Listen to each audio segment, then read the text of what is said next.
Travelers on the Omnibus occasionally touches on mature subject matter with mature language. As such, the audience discretion is advised.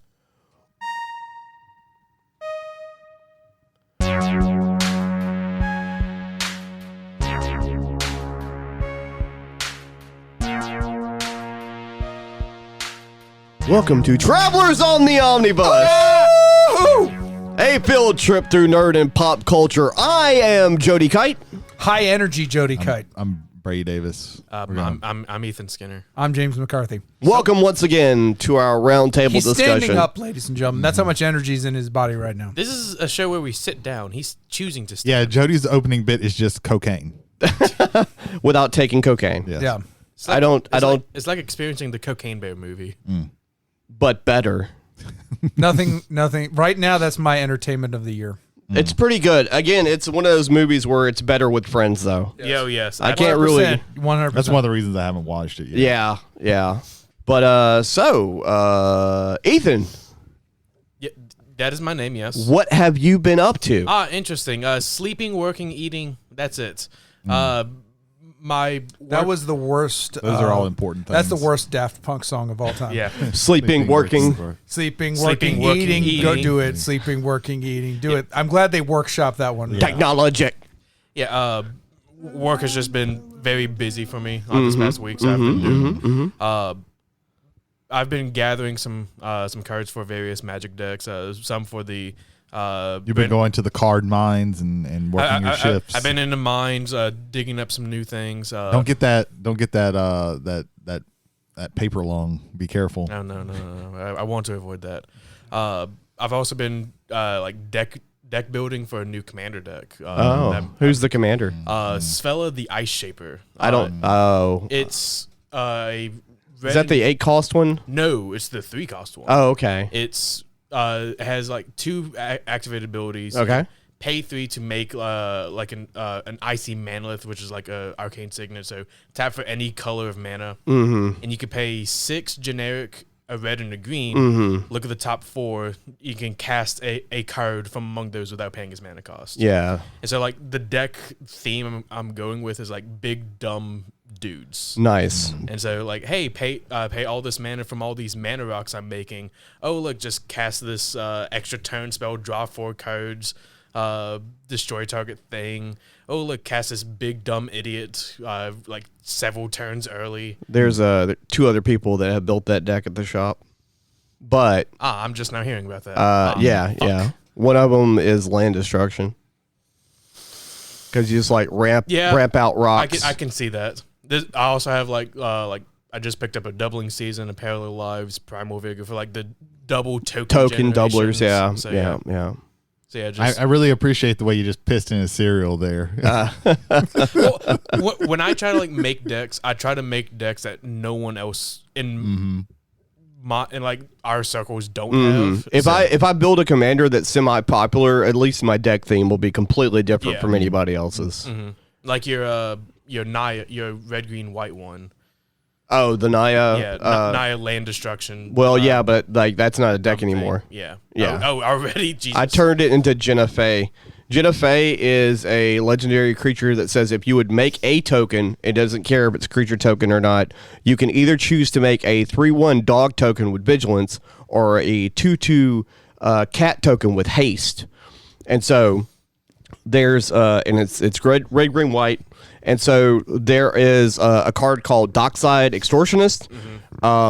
It costs 1 in the red, and when he enters the battlefield, you make that many treasure tokens equal to the number of artifacts and or enchantments your opponents control. So we had a game where on turn 4 I played a bunch of cantrip spells, and I was able to swing 6 2/2 cat tokens at someone on turn 4. Yes. And then it got really out of hand real quick. Yes. So yeah, fun stuff. Yeah, that's literally all I've been doing this week. That sounds enthralling. Brady, what you been up to? So, since I finished one indie game, I decided to start another indie game that I have on my Switch that I bought not long after I got my Switch, and I still haven't played it. It's an older game. It's called Bastion. That sounds familiar. I've always heard really good things about it. I've heard that like there's a lot of twists and turns with the game. I haven't been playing it for very, very long, so I don't know all the twists and turns, so nobody spoil it. Oh, no.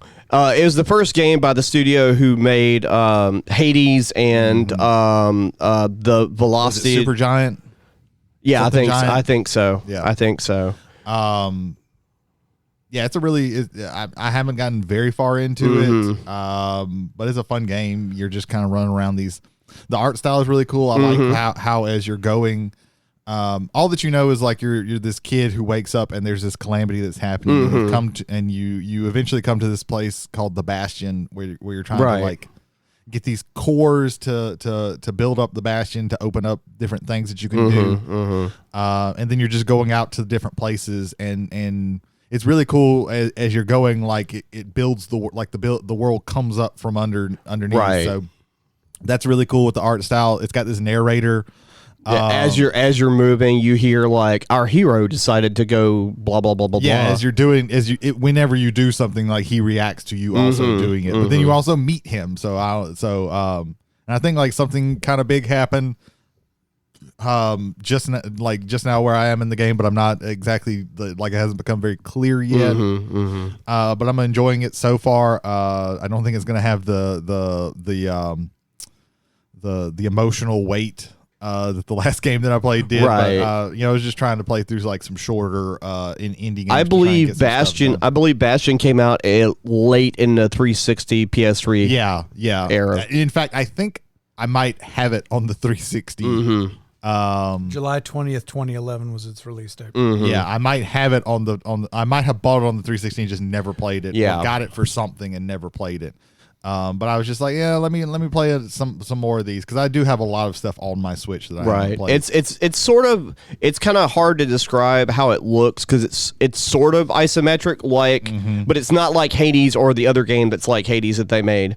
Yeah. The sci-fi version of it, I can't remember what it's called. I don't know that one. Velocity or something Possibly, to that. I don't know. Something like that, where you have like a talking sword. Okay, yeah. It's pretty cool stuff. But yeah, I've been doing that.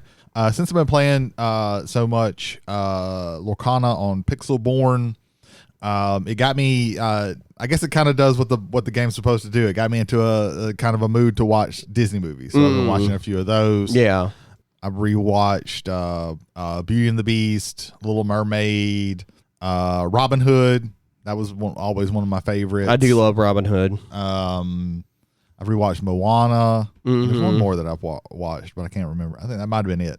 But Aladdin. I've rewatched Aladdin. Just been kind of going through some of these old movies and having fun with them. So I've been doing that, and then I also watched two folk. I guess they're folk horror movies. Kind of some. They're a little bit older. So the first one that I watched is a German film called Hagazusa. Came out in 2017. The Hagazusa is an old language German word for witch. Basically, it starts out. It takes place in like the Austrian Alps, like in the 15th century, I believe. This girl gets orphaned, and she just kind of and her mom dies, and then it kind of fast forwards. They are kind of treated as pariahs. They live away from the village that they're in, and they're kind of treated as witches, but you don't ever see anything. And then the girl grows, like they fast forward 15 years and she's all grown up and she's still living there, but she has a baby and they don't tell you anything about where the baby came, like who's the father or anything. There's not a dude around. And she's still kind of being treated as a pariah. Like she's coming to sell goat's milk to the village, and little kids are throwing rocks at her.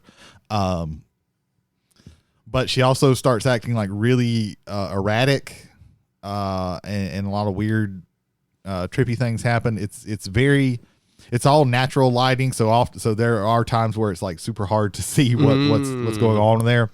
But it is it's an interesting movie. I can explain to you like what happens, but I don't know why anything happens. I gotcha. There's a lot of shit where I'm like, what the fuck is going on? Is it very atmospheric? It is pretty atmospheric. It's all like in the mountains, so there's like, beautiful scenery all around, and it is a very pretty movie, but it's all like naturally lit. So and it's a decent movie. I think it's I think part of it also is that it's so atmospheric, and I watched it through Freevee, so it had Ads.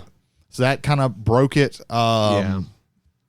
This is some movies you can watch, and that means it's got commercials. And there was a lot. There was like 6 or 7 commercial breaks that progressively got longer, and I was like, "This is ridiculous." Yeah, Freebie is worse than Tubi in that regard. Yeah, it just like, and if I would have known that, then I probably wouldn't have even watched it. Right. But it's one that I'd heard about a while back. If I watched it all together, it was decent. But it was just like very confusing, and I can't even like find, like, usually I can like find an article or something talking about it and be like, well, this is what this means and everything like that. And they just explained exactly what happened, and it's like, well, I don't know what the fuck really, like what was going on, what any of this means. But it's decent if you like that kind of folky horror type thing. It's not like super scary. I wouldn't say that. It's more atmospheric. But it's all right. And then I watched another movie from 2013 called Jugface. I've seen that. Oh, okay. This is a super low budget movie. That was shot in Yazoo County. Oh, wow. Yep. Shit. Yeah, the downtown area, that's downtown Yazoo City. Oh, Yep. shit. Okay, I did not know that. I had just seen it in a YouTube video, and I was like, "Well, that looks interesting." It's more of an interesting premise than it is actually a good execution. It's like this rural, it's like rural southern community that live off in the woods, Kind of like hillbilly-ish. yeah, kind of hillbilly-ish, kind of really hillbilly-ish. Oh yeah.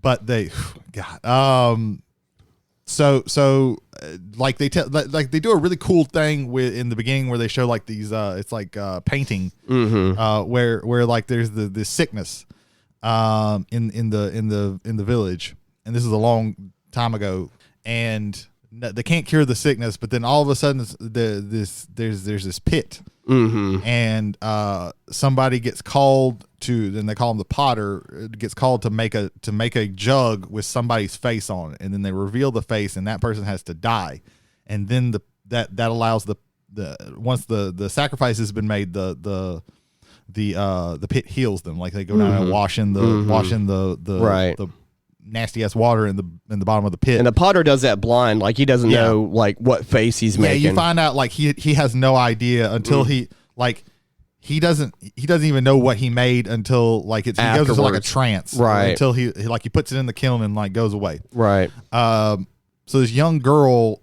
who she finds out she's pregnant, and she also finds out she is the next person. Whoever has the jug face has to die. They have to get sacrificed. And she's trying to stop that. Right. She tries to run away and all this stuff and deal with that. It's, like I said, it's a more interesting premise than it is actually well executed. Yeah. There's actually a lot of people in it who are like Sean Young. She's in it. She is has a really bad Southern accent. Her accent is distractingly bad. She has an even worse Catwoman accent. Yeah, I mean, she's in the running with both those accents. Like, the only thing I really didn't like about that movie is like the last like 15 minutes. Really, because because they find out that like if the person doesn't get sacrificed, then whatever's in the pit starts killing people. Like it's like they have to appease it, but it also like gives them it's like I said, it's super low budget. And some of the like the main girl, she does a good job. She actually goes on and has a career. The guy who's the potter, I cannot remember his name, but it surprised me because usually he plays like the horrible rapist in every movie that he's ever in. He's Welcome to Blunt Facts. With seriously. Brady Davis. Okay, he's No, I'm not saying what you're in saying the is movie wrong. Room. He's the rapist guy who. Oh, okay, yeah. And he's done that in like 3 other movies. Like I'm not kidding. And I was like, oh, he's not a bad guy. Like, that's surprising. I didn't know he could play not a piece of shit. Right. But the ending's very anticlimactic. it is very the movie ends and you're just like, huh? Right. That it? Yeah. Okay. Sure. Yeah. It's fine. Mm-hmm. That one I would have been okay with if it was on Freebie and would have got. But the other one I probably would have preferred. But so yeah, those are the 2 movies. I've watched those movies. One was all right. One was decent. One it was not good. Yeah.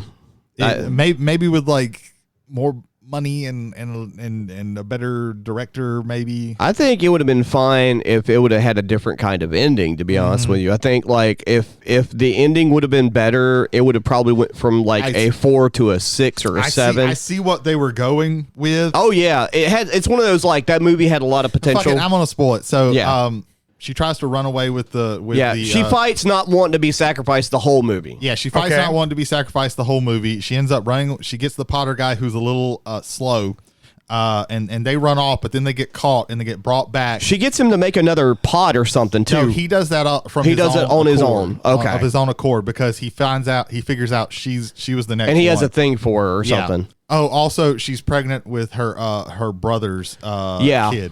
Because you see the 2 of them, and then they go, oh, and then later you're like, oh, we're brother and sister, and I'm like, well, fuck, this is disgusting. Mm-hmm. They come back and they give them lashes. They tie them up and they give them lashes, and this causes her to have a miscarriage. And then they run off again, and then they get caught again, and they get tied up together, and they said they're going to kill both of them. And then she says, well, she has a chance to escape, but then she goes, well, they're going to kill him or kill me. And she says, well, if they kill me, then the thing in the pit's not going to kill him. So I'm going to get sacrificed. And then she gets sacrificed, and that's it. Yep. So the whole movie was like, didn't have to happen, kind of. Yeah. Kind of felt and then like they do this whole thing where the Potter guy goes and sits in his little shed where he makes the and jugs. it's just sad. And then the movie ends. In my brain, I think, there is a movie that does that way better, and it's called Midsummer. Yeah. Oh, it's like way better. Yeah. To be honest, Midsummer came out after this, but I don't think that Ari Aster ripped off anything from this. Oh, no, I don't think. What I'm saying because is the premise this was cribbing more from Wicker Man, and then Wicker Man, and then that's also mainly the premise of they're kind of fighting this all the way through, and then they just accept it at the very end. The thing is, though, like the difference is, like in this movie, in Jugface or whatever, she knows at the very beginning that they're going to try and sacrifice her. Like Florence Pugh really didn't know what the fuck was going on. It was just a bunch of weird shit happening. Yeah, it was she was in the community and was very clear about how the community is. Right, whereas, Midsummer is a little bit more vague to the main protagonist. Yeah, to the main protagonist. Like I said, if it better, but I think it's like written and directed by the same guy. It was a straight to DVD movie from like 2013 or something, right? Yeah. Like I said, it was fine. It's okay. Like I said, it's probably like I would give it like if I was going to scale it 1 to 10, it's probably like a 4. I think I gave it 2 stars on Letterboxd. Yeah. If you're giving it out of 5, it would probably be a 2-star for me. Yeah. Like I didn't absolutely hate it, but I'm not like super excited. It had potential. It was only like 82 minutes, so there's at least it had some good ideas in it. That was about it. The premise is very good. I would like to see that premise done with somebody who's a better writer and a better director. It was sort of almost a little bit more, it doesn't even need that much more money, just a little bit more money. It was almost like if you took like some of the ideas from the original like Children of the Corn, like as far as like the monster, right? Like the sacrifice to the monster, and then the whatever the name of the group of the very, very, very narrow like sect of like Amish or whatever. It wasn't Amish, but it was like a sect of like people that believed that you could only have so many people in the population. And they had to sacrifice whenever a kid was born. They would have to sacrifice somebody. That's actually been used in a couple of horror movies too. But So yeah, that's as much as anybody has ever talked about Jugface. Probably. I very much doubt that anybody has talked longer than that about Jugface. I'm glad you watched it so I could talk to you about it because I don't know anybody else that's seen that movie. I saw it in a countdown of like lesser known Folklore, horror movies, yeah. and Folk. I was like, oh well, that Yeah. sounds interesting, and I was like, oh, it's on Amazon. Well, let me check it out. Right. And I was like, Yeah, right. Travelers on the Omnibus, your source for all Jugface information. Don't watch it. I'll just tell you right now. Yeah, you heard skip it. you heard the summary. You don't need to see it. yeah, you've seen the movie basically. Yeah, There's some decent performances, but nothing like nothing mind-blowing. stellar. Yeah. Nothing like mind blowing. No, that movie has nothing. Unless you're mind-blowing. really interested in hearing a very frumpy looking Sean Young do a very bad accent, Southern accent. Yeah, that's me. So there's this band called ICP, and the only reason why I'm mentioning this right now is because their shoot interview is just so recent in my head. And they were talking difference between Rats, which are wrestling groupies, and regular groupies. And Violent J, in his pointed way of saying things, it's like he goes, "Rats do not stack up to groupies. That is just a fact. Rats are fucking fine, and groupies, you see, groupies are fucking fine, and rats are just frumpy and lumpy." So when you said frumpy, that immediately triggered. There's a that reason memory. why they called them ring rats, Jay. Yeah, yes. Speaking clearly. of that, There's Speaking your of 6 degrees of separation. yeah, speaking for, of objectification, like, what have you been up to? what have I been up to? This is a game autumn for me. It's been a very game oriented autumn. A Gamautumn. That better. The latest version of Gamora from the Killers of the Flower Moon. Anyway, I just combined several things together and hoped that it was all true, and it wasn't. Not a single drop of it. But a lot of my Kickstarters that I pledged to about a year ago are starting to come to fruition. Mainly the one that is sitting right in front of us right now, which is Unmatched Adventures, Tales to Amaze. It had me originally with Nikola Tesla versus the Mothman. Yep. Already, like, That just already sounds cool like as we're fuck. already across the finish line. How can the Loveland Frog is in it? Yeah, Yep. The Loveland I would do Frog. it. And Brady needed to point that out to me, so Yeah. I feel I like to apologize to all frogs. Right. That I had. Yeah, to it was be like, directed yeah, to I'm it. really thinking about getting that. And I No. was like, did you know the Loveland Frog is a minion in there? Wait, what? Like, Okay, add to cart. No, Sold. No, it was one click buy, bam, Yep. Yeah. done. It was over, and it finally came out this week. Fantastic production. It's Restoration Oh, yeah. Games, which is consistently just a fantastic, and they produce to the scale of the game. Like, this is a very good production, but it's not like it's all gold and plated and embossed Yeah. with Is this like a remake or an original one from them? This is an original game from their Unmatched series, and we can get into a little Okay. bit of that. I would definitely want to bring Sure. Brady in this because he's more Yeah. familiar Sure. with me than me with it. This is from their own series, but Restoration is responsible for, honestly, some of the, like, another thing I'm waiting for Restoration from now is the Covenant expansion to Return to Dark Tower. Right. I've Yeah. been putting off playing that again until I got that Yeah. because I love the monuments that you have to Right. build in that. Again, but that's a much like bigger need for a production, and Right. they match it to the level that like there's smaller games like the regular Unmatched stuff has great quality components, but they don't go overboard with it. Right. And so it's a company I greatly respect for that because it makes the games, to me, one, more accessible, because two, it makes the prices on par with what you want Right. for them. And tell us, actually, Brady, if you would just go over the Unmatched stuff a little bit. Yeah, Unmatched is a remake of, was it Jedi Power Battles or I think so, yeah. Battles? Yeah. It was a Star Wars game where it was like head to head, and they kind of retooled it and reskinned it to where it's really kind of anything. Like it's pretty much anything that's in the public domain. Is in there.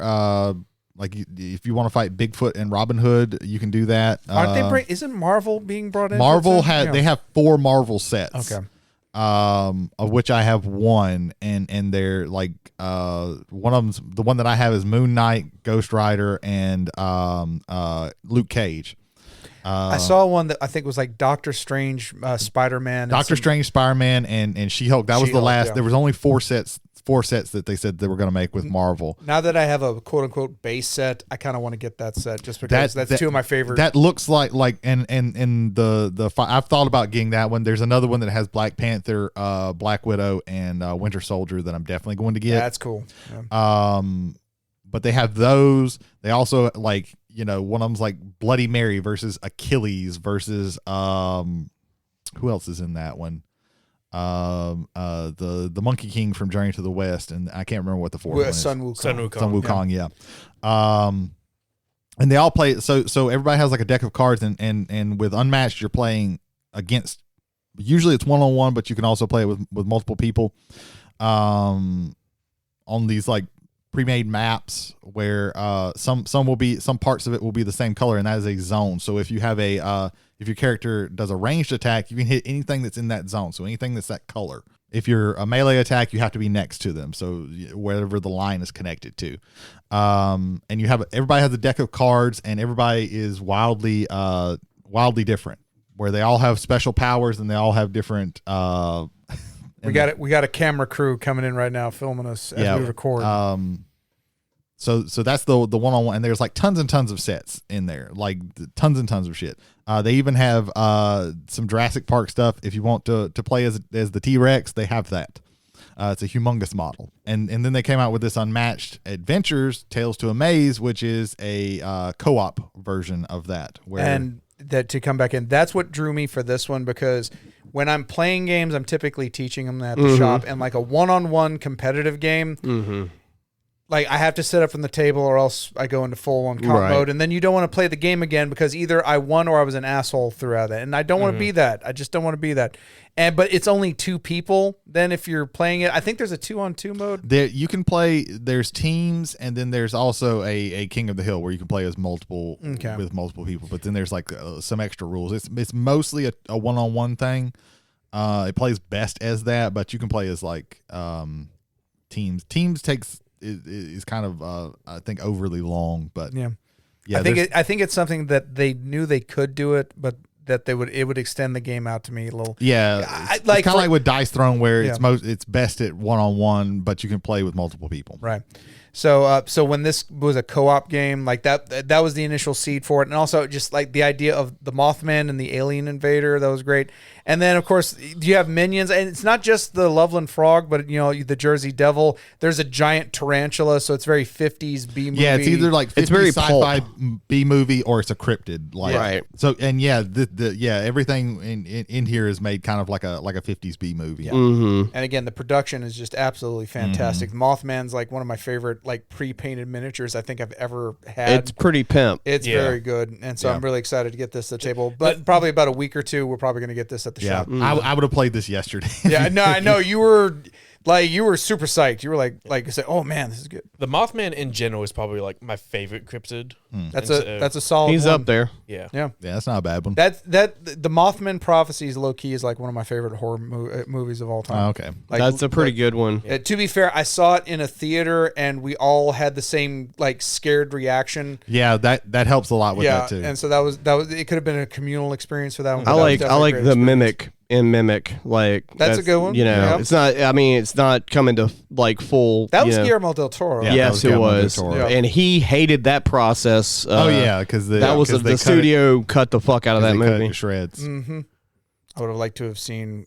Release the Del Toro cut. How about that? I don't know. It might be like fucking a bit Horizon where there is none. Yeah. Yeah. Well, that's because they lost all the footage in a fire. Yeah. So thank you. 20th Century Fox? No, New Line. I think that was New Line. I think Event Horizon was New Line Cinema. Yeah.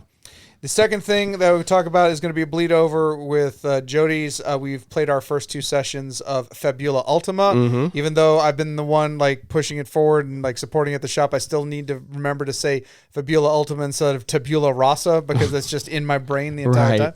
But it is is a JTTRPG or a Japanese tabletop RPG, not from Japan, but heavily influenced by some of the great JRPG classics and modern retelling. Video game and tabletop. Yes. Like we mentioned before when we were talking about like Ryotama was an inspiration, which is another tabletop JRPG, which is inspired by Final Fantasy, and so is this one. Yeah, this one there's a lot of Final Fantasy in here, but with the way you kind of like have your group set out, it reminds me a lot of Suikoden, which I'm a huge fan of that series. When I finally ended up getting to play it, I didn't play it as a teenager when it was first coming out. Later on in college, I got to be able to sit down with that, and I loved in 2. you got party members that didn't fight. They just added to your town. They, like you were actually building your town up, and that was another thing that kind of added to that. Oh yeah, that was the first time I'd ever experienced anything like that in an RPG, where you're actually also building the areas and the locations. yeah. The world building, the team world building, or group world building, and this was last week was also amazing. Yeah, that had so much energy going into it because everybody was just like coming up with just great ideas, and then we were just kind of massaging them to fit that world. So the games master like hands you like a map or 2 maps. Pick one. Okay, we picked one. It's like, okay, Jody, name an area. What? Okay. Name a nation. Right. So like, okay. Redwick. Okay. What does Redwick do? They hate magic or. Okay, that's good. Keep going. They love technology. Let's keep going. Yeah. They're xenophobic. Okay, that's cool. Okay, we got enough. That's good. Like the game doesn't really give you a limit. You could Like I could have sat there and have you do a novella for it, and like from start to finish. But I think just having like 5 or 6 players, that's we built the whole world. Yeah, built an entire world in like 30 minutes. Set out into it. Yeah. It was about an hour. It was about an hour, but it didn't feel that hour. And even after all that, after we built like all the continents, then we built a couple of cities, and then we invented some mysteries that were happening. Like we actually made a history for the world. A history of the world. Historical events, there's a lot. Like there's so much that we've added to this that like if Jay wants to use this world for another game setting, another game system, he could. Yeah. Like very easily. Yeah, and it's general enough that there's a lot of space in between and there's a lot of space before and a lot of space after that we can add our own stuff. And I want to stress specifically This is not a solo, the games master gives you everything about the world. Right. It is everybody can contribute at any time. There is there's a group of points called Fabula points, and I have a corollary with Ultima points where I can introduce story, I can introduce characters, or I can use them to hard like re-roll dice or do stuff in the game that is necessary for that. I've loved it so far. It is refreshing to have it not all on like my shoulders on that. Not to say that I've ever felt like worn down or something like that, but it's nice that the creativity doesn't just come from me. I think also like getting people in, like me and you were used to out of the people, it was me and you were like involved in it, and Brady and Ethan were doing their own thing, but the group of people that we were playing with over the past 2 weeks, like unlike everybody at the table, most of them have not experienced other RPGs outside of D&D.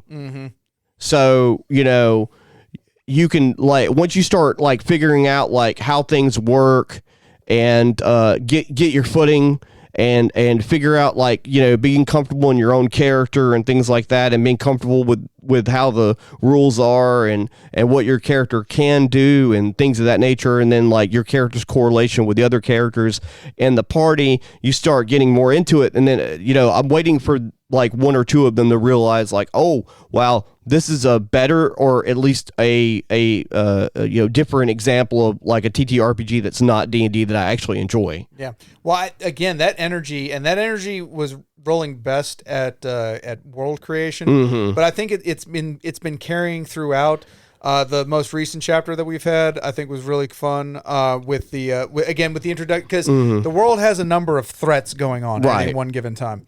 And we're we're kind of tacitly dealt with one in the first chapter, and then we hardcore directly dealt with one in the second chapter. I think also that first session we spent like almost the entirety of that with like making our characters and then building the world, in not in that order necessarily. And then by the time we got done, like Jay speaks of high energy, we had high energy during that whole time of making our characters, picking our multiple classes, building the world and the cities and towns and people that are in it. And then we got to the gameplay, and like after all that energy was like, it was almost like people were just like exhausted from all the excitement, and I think that carried over more in the second, because we brought energy to the second game immediately there. Well, that, and I think in the first game also, it's very easy to get into the trope of, here is a bunch of things standing across from us, right, we have to kill it. Well, And- also, or we have to eliminate it, or we have to do something. We have to. Whereas I think in Fabula, like presenting different options or people speaking options into existence. There's multiple options in even in the middle of combat where you can do things that are not swingy. But again, like I understand you saying that, but also, you know, typically even not in D&D, when you're put into a situation where you have a lot of what would normally be like nefarious monsters, you normally would just handle that with combat, which I'm glad that we learned the lesson that we learned from the first session and kind of applied that a lot to the second session, you know? Yeah, and I think it definitely flowed a lot better. It did. Again, I think there was also this notion of there's more than one way to solve a Comfortable problem. in the new just- mechanics of the new system. Just clubbing it over Yeah. the head. So yeah, I think this one I'm looking forward to over the next weeks and months. Oh to yeah. kinda get this right. It's been a good time. I sort of like, you know, the first game I wasn't in love with what my character could do, and then I kind of like started getting a little bit better understanding of what I could do and what I could do to help everybody else at the table. So yeah, it was a good time. I think also this week we got characters in because we played with different people last week because the entire group is actually bigger than what we've able to get in front of the table. Right. But we had one person who was out of town last week, and this week we had a couple that were dealing with kind of a life issue. I won't go into that. But after all of that kind of put together, once you had those different classes in play and then throwing out different things, it started, okay, you have this role, and then people were looking for things to do inside of the conflict that wasn't combat. And that was really cool. Like people were finding ways to get shelter. Right. This tower is about to come down. We need to do Right. something about it. And they were coming up with new and different ways to deal with that. Meanwhile, this threat is still present and causing There's a bad things happen. constant like flowing change of urgencies that are happening that you have to kind of focus on different things like you know, do you stay and do this to help out or do you go help with the new thing?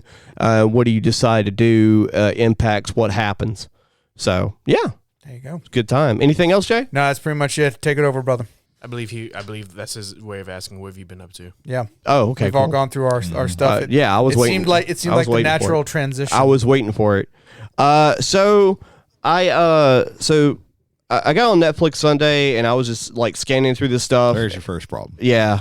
And You do have to scan for stuff because Lord knows that algorithm ain't going to kick out good that stuff is for that you. is very true. For real. And I've been my habit lately has been like fuck these services altogether and look up on Just Watch how many horror movies Netflix has. Like Just Watch will just tell you like whatever, you know. By the way, Netflix has 12 westerns. That's fucking terrible. But you know, that's just the way it goes. Note to all streaming services: if Yeah. I have to go on Google separately from you Yeah. to figure out what you have, Yeah. make your search engine better. Yeah, 100%. But so I was scanning through it and like I saw some movies that were like leaving the platform soon, and some of those were the Nolan Batman trilogy.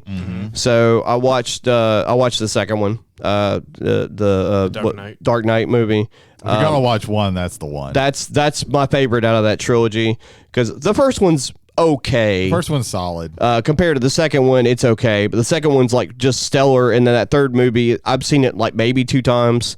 I've watched it a decent amount. The more I watch it, the more I'm just like, this is fine. This is. I like can't- pieces of it. In the dark. I can't handle. I Yeah. like Bane in that, but like I Right. don't. But like, there's just parts of that movie where I'm just like, but I can't handle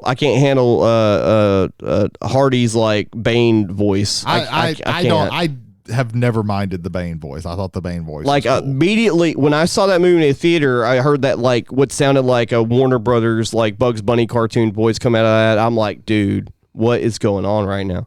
But anyway, I watched that and you know, it was what it was. It was good. Yeah, It was yeah, really man. It's a really good- good superhero fucking movie. movie. You know, a lot of things going on in it. I very much enjoy like the bank scene in that movie. Oh, the very beginning. Yeah. I very much enjoy. Oh, it. yeah. Every time I watch it. Yeah, it's I mean, it sets the mood. It sets the tone for the whole movie. And then I watched the first 2 episodes of Loki season 2. Okay. It's I think it's getting it's sort of like its own footing Okay. and what it's doing. they've established like they're like digging deep into the whole time manipulation a setup or whatever, and they had what's his name Quan. Yeah, from Everything Everywhere All at Once and Indiana Jones fame. Yeah, he played a important character in the I think it was the second episode. Might have been I want him to get all the roles. Just give him all the roles. Yeah. He's great. He's great. There's some funny interactions where, since the events of the end of the first season, the first episode of the second season is Loki is randomly shifting in different points in time, uncontrollably, and it looks like it's very painful. He's quantum leaping, but not leaping in any other body but his own, I guess. And so he had an interaction with that character actor, Quan. where he kept meeting him at different intervals of time. He would ask him, like, Hiddleston would ask him like, hey, you remember you told me about that thing I needed? And it's like, what are you talking about? He's like, no, that thing that you told me like 5 minutes ago, that device that I need to fix this thing. And he goes, that's a good idea. And so that's stuff like that, which I find that, I find that pretty good. So far, 2 episodes, it's Loki, so it's probably got 6 to 8 episodes or whatever.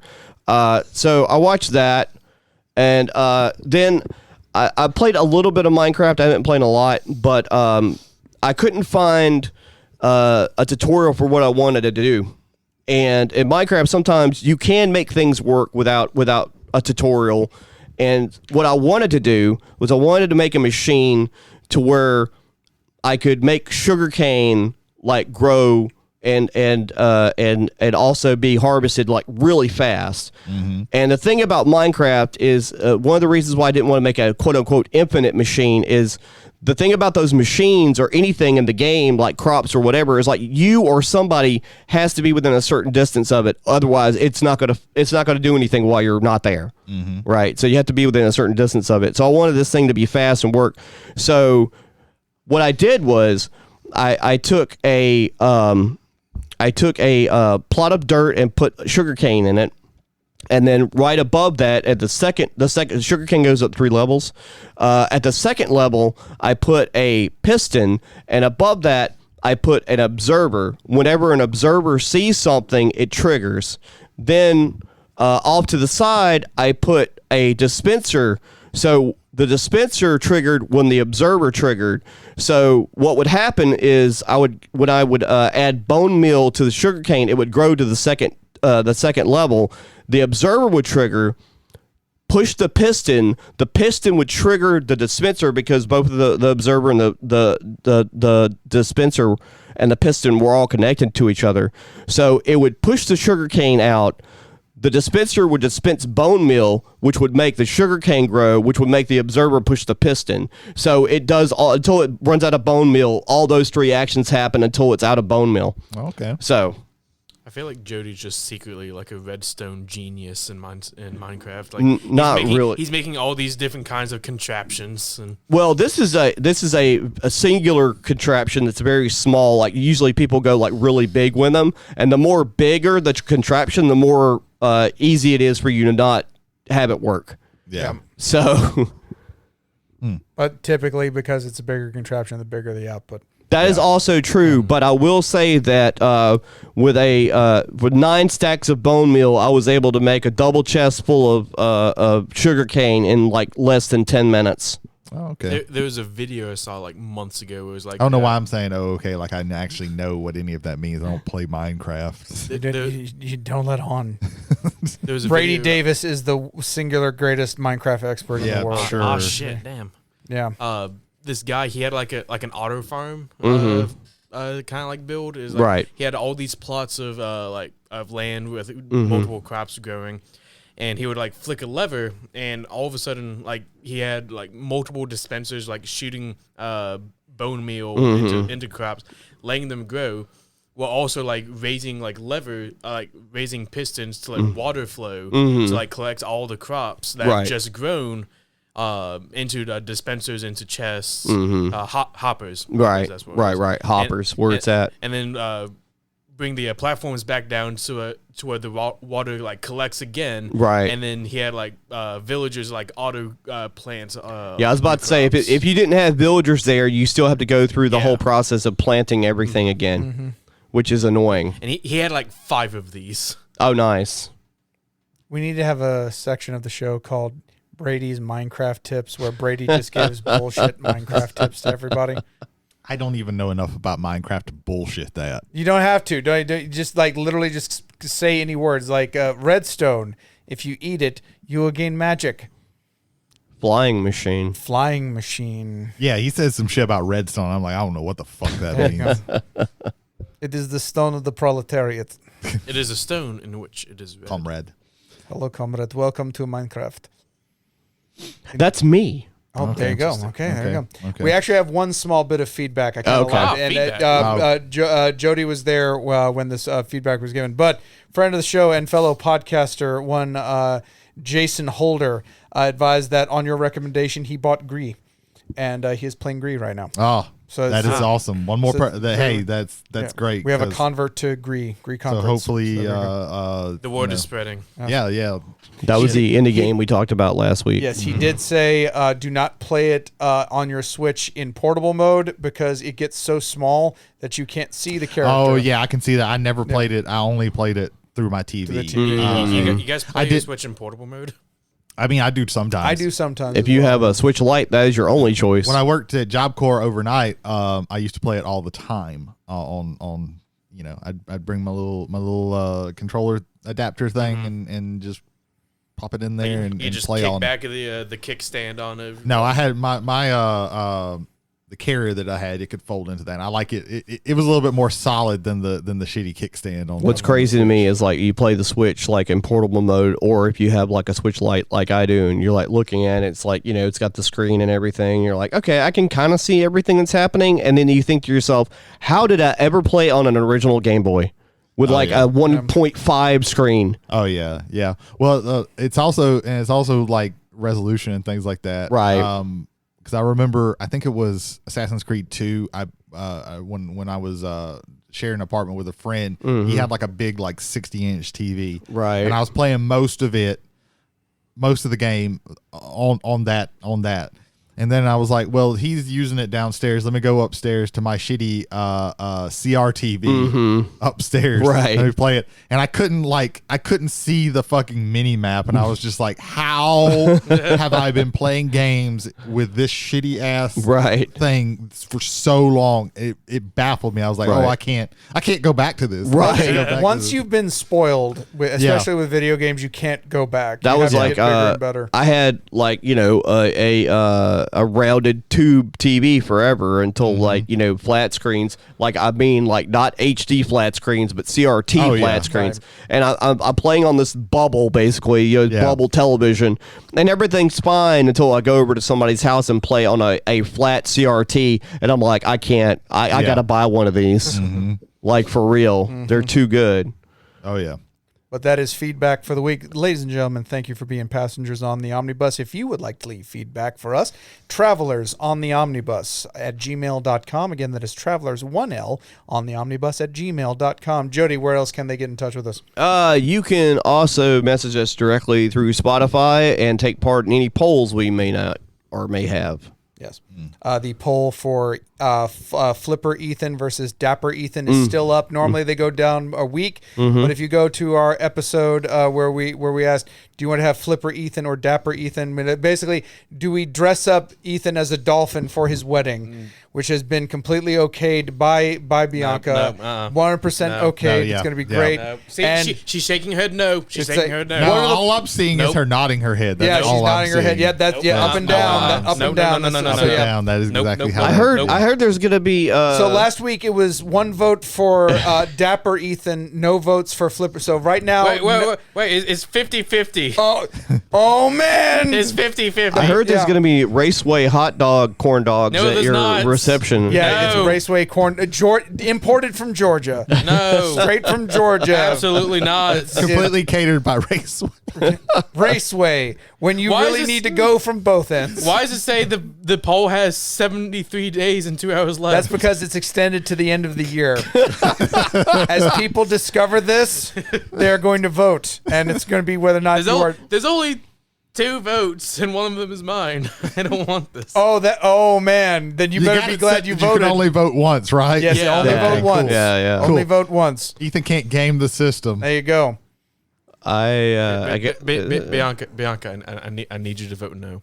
Please, I need you to vote no. She's That's probably smiling. more. That's probably more effort than she really wants to put into Yeah. it. To be honest, Bianca, do you want to? Do you? I'm not gonna ask that question. I'm not. Yeah. I'm not. Yeah, if you ask the question, you might not get like the answer that you Yeah, get. I'm not gonna ask the It's question. a lot more Yeah. different than we You'll have say. to go to your other friends and get them to vote for you in the way you want. Yeah, yeah. Yeah, no, Yeah, you go. Flipper. that's not gonna happen. So that way we have to defeat Ethan rigging the vote. So Will he every at his vote- wedding? Will he be faster than lightning or kung fu fighting? You're going to find out at the end of the year. I don't know where that one's going. I don't know either, but I think we're because Flipper is faster than lightning. Okay. He was a All dolphin. right. Oh, Well, I- we're pulling into our I guess main I don't know topic. shit Oh, about Jesus. Flipper. Well, we're almost to Halloween, and Got them spoops. it's been a nice spoopy season. The spoopy season. I like the spoopies. That means man, that's a terrible way of putting it. It's spooky, not spoopy. That means a whole different thing. Hang on, Sloopy. Sloopy, hang on. Spooky. We will be getting to talk about Snoopy here in a little bit. That's whole Yeah, but before we talk about Snoopy, we're going to talk about Scooby. Oh yeah, Because, so we're talking about family-friendly, scary things, or at least themes, yeah. such as like Saturday morning cartoons, shows like, you know, we're going to be focusing on TV shows. TV. It's all TV, TV horror. mostly, as far as I know. TV scares. So Scooby-Doo, that was the first one I remember seeing. Yeah, it's growing up. probably one of the earlier. Where are you, Scooby Doo? Yeah, Scooby-Doo. Scooby-Doo. Where are you? Where are you? Which in like, the first iteration of Scooby-Doo was like 1968, 1969. That shit reran Nice. for like ever. Oh yeah, And, all the quote unquote spooky monsters were just, usually begrudging old carnival owners and The monster of the week. the monster of the week. Yeah. They can be creepy though. They still, were before the creepy. reveal. There was some creepy stuff. I Right. remember there was one. I had it in like a cassette tape, videotape, and it had like a faceless zombie thing that ended up being a robot. But Right. but it just had like it moved really weird, and it had like this weird groan that it made, and it was like it didn't like scare me, but I was Right. like it definitely made me uneasy as a child. Even the robot was kind of weird looking when that was revealed. the carnival robots that they're like the still face is just moving like very like stiffly. Oh yeah, And then, later on in Scooby-Doo, you had the 13 Ghosts of Scooby-Doo, which was Yeah. like Vincent Price, and that was pretty awesome. But I really liked the I think it was like the mid 2000s when they started doing a lot of the direct-to-video Scooby-Doo stuff, and that was the one where I think it was like Scooby-Doo Zombie Island, Yeah. Zombie where I think it's like Shaggy or maybe even Fred like goes to pull the mask off, and it's not a mask, it's an actual zombie. yeah. The tagline for that one was that this time the monsters are real. Right. They have a lot of like the direct to movie. Yeah, they had a ton of movies, but they had like movies before then, like Scooby-Doo movie, like TV movies before then as well, because it was always the ones where they had like the Three Stooges or somebody in there. Right. The Scooby-Doo movies. So yeah, Scooby-Doo was like a iconic kind of like, ghost related, supernatural related cartoon that was aimed at kids and like worked within the parameters they had to make it passable. So parental watchdog groups and things like that wouldn't get mad. So for me growing up, I mean, like I never stopped watching cartoons. I really, really loved the real Ghostbusters cartoon, especially the first couple of seasons. My favorite 2 episodes of that show, I talk about still to this day. One is Ragnarok and Roll, where basically this guy gets a doomsday flute and he's trying to bring upon the apocalypse, and they have to stop him. And it's one of the darkest episodes of the real Ghostbusters. Yeah. And the other one where Ray inherits a Scottish mansion or a castle. Okay. They have to go to Scotland, and they realize that the area is cursed, and so there are these vampires and these werewolves that are like, about to go into a war with each other. And the episode isn't even resolved because in this meta, in this universe, when the werewolves and the vampires start attacking each other, like they stop even trying to like fix what's going on because the werewolves are turning the vampires into werewolves and so forth and so on. Yeah. So it's like an infinite thing going on there. And they kind of like dumbed it down, like when they added like Slimer in the real Ghostbusters. That's when it kind of like just became like sort of like pandering for like toys and shit like that. I mean, that's what all those cartoons did, though. But yeah, the real Ghostbusters, like that I've watched. I think maybe as a kid I watched the Ghostbusters movie like once or twice, right? And even in my adulthood, like I'm fine with it, but it's not. But like the real Ghostbusters is something that I watched a lot. Like that was what I watched. And as a kid, I fucking love Slimer. But yeah, the one of those that sticks out to me was that they found a door with this big black like monster face on it, and it couldn't be opened until Doomsday. Oh yeah. It was like in the subway tunnels or something like that. I think I remember that one. I remember that one, and I think there was one where they had to go inside the containment unit. Yeah, thing. they had to do that. There's one more I remember. I just remembered it because you were mentioning one. There's a story where it's a Halloween episode. Oh, they had a couple of those. There's one with Sam Hain, which is like the pumpkin guy, and then there's one of the other really cool ones was the story of like Sleepy Hollow and Ichabod Crane. There's an episode where his like great X amount of greats granddaughter, that the curse of Sleepy Hollow follows like the generations, right? But the Headless Horseman like also changed form, so he was more like, imagine like Ghost Rider, but the head wasn't on the body. So he would throw like a flaming skull at him and stuff like that, which is pretty hardcore for a kid's show, right? That really just sounds like it's just Ghost Rider. Yeah. It basically it looked like Ghost Rider. It really did. Ethan, do you know why it's called the real Ghostbusters? Why? Because before Ghostbusters the movie ever came out, there was this it was a live action TV show called Made by Filmation. Yeah, made by Filmation, called Ghostbusters In the 70s. It was these two guys and a monkey with a hat. Yeah. A guy in a monkey suit. Yeah, a guy in a monkey suit with a hat. Okay. And then when Ghostbusters came out, because they did it first, they had some rights to it, to that name, and I think there was like a legal battle or there something. was a legal battle. So when the Ghostbusters came out, Filmation made a Ghostbusters cartoon, and I know this because I was one of the kids who got suckered into. Right. I saw something that said Ghostbusters, and I watched it, and it was actually fun, but it was just disappointing that it wasn't the Ghostbusters that I know, because they have like this flying car with a ghost face on the front of it. And they don't really bust ghosts very much, to be honest. They're like, you got gaslit into watching it. A lot of kids probably did. They made a cartoon version of a live action show that had happened 12 years prior. Yeah. And also made a toy line based off of the cartoon that they made. as well to cash in on Ghostbusters. It was a shitty cartoon. Like Filmation made a lot of like shitty cartoons. But, They did. But I ate those up like a motherfucker. Right. Like I said, I enjoyed that. They also didn't they make Brave Star and Cops? I believe so. COPS. It was like so I watched all those. Right. But yeah, they had the Ghostbusters, and I didn't realize until later that it was. I just remember being tricked and being disappointed, but still watching it because we rented. These aren't the people I know. We rented the damn movie, so I got to watch it. Right. We weren't taking that shit back.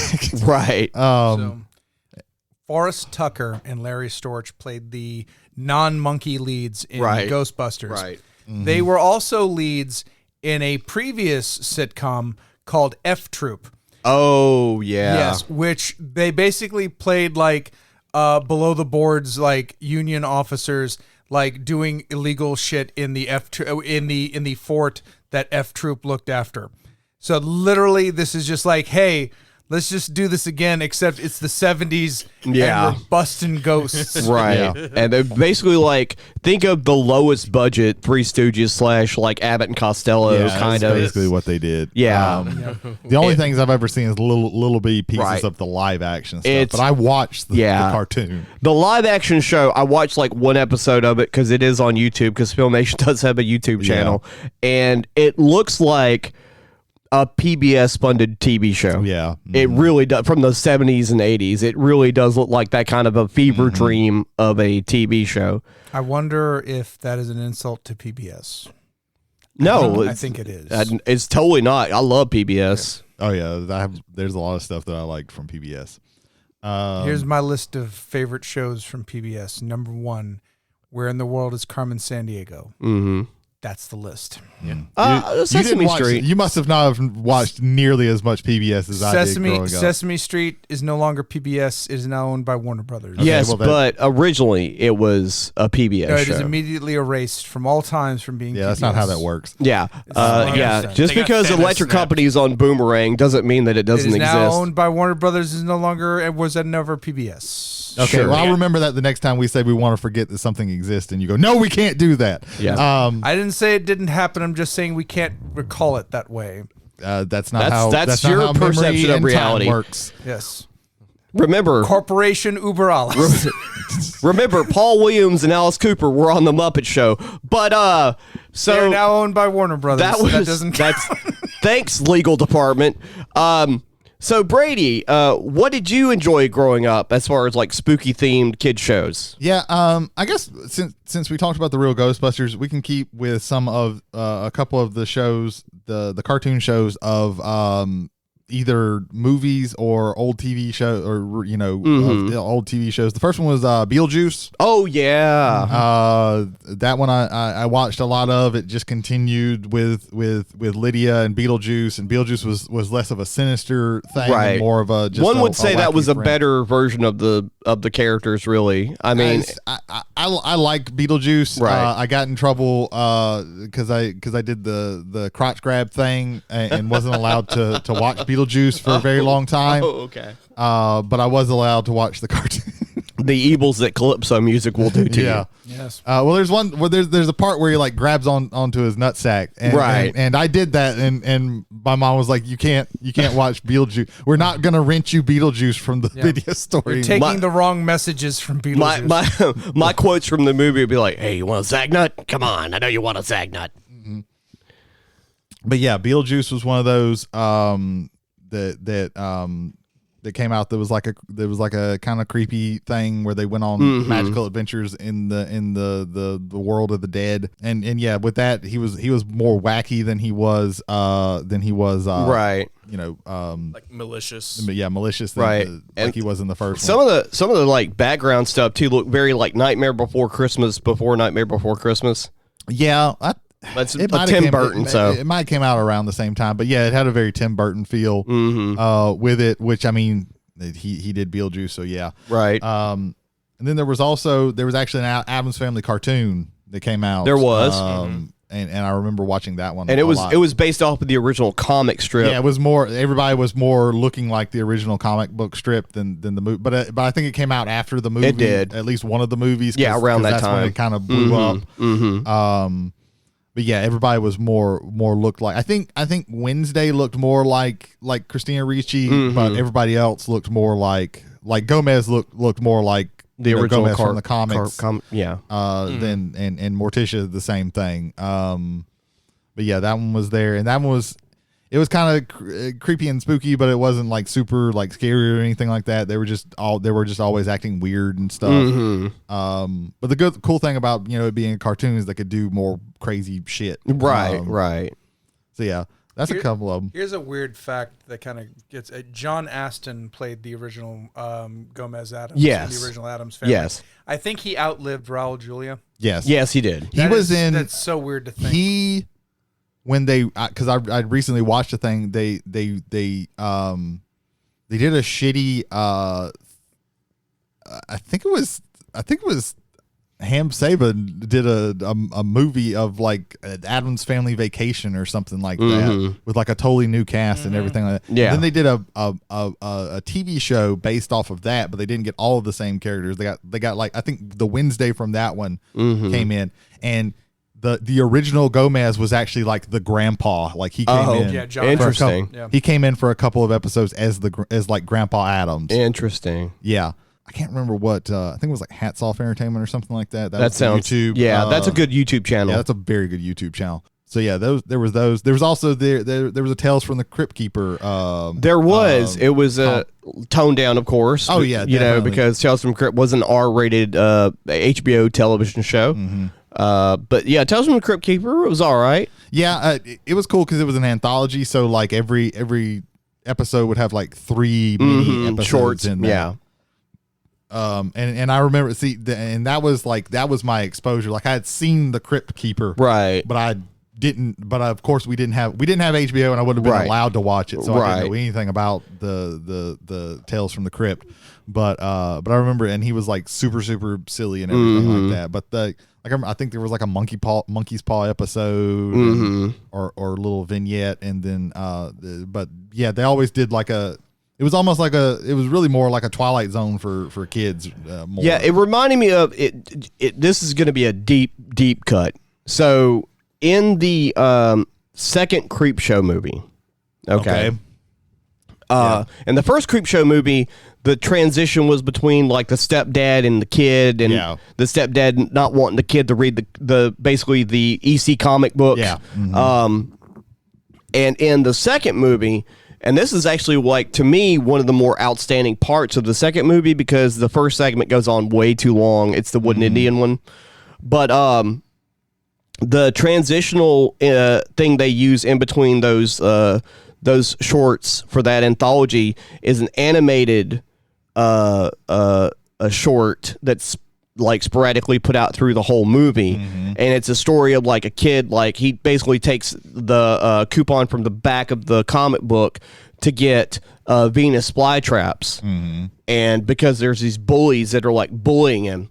And so the Crypt Keeper's kind of following him around and like, making like quotes about things, not Crypt Keeper, but the Creepshow guy, and so that kind of like that art style from those animated shorts they used for the second Creepshow movie look very similar to the Tales from the Crypt Keeper animated series as well. Super deep cut.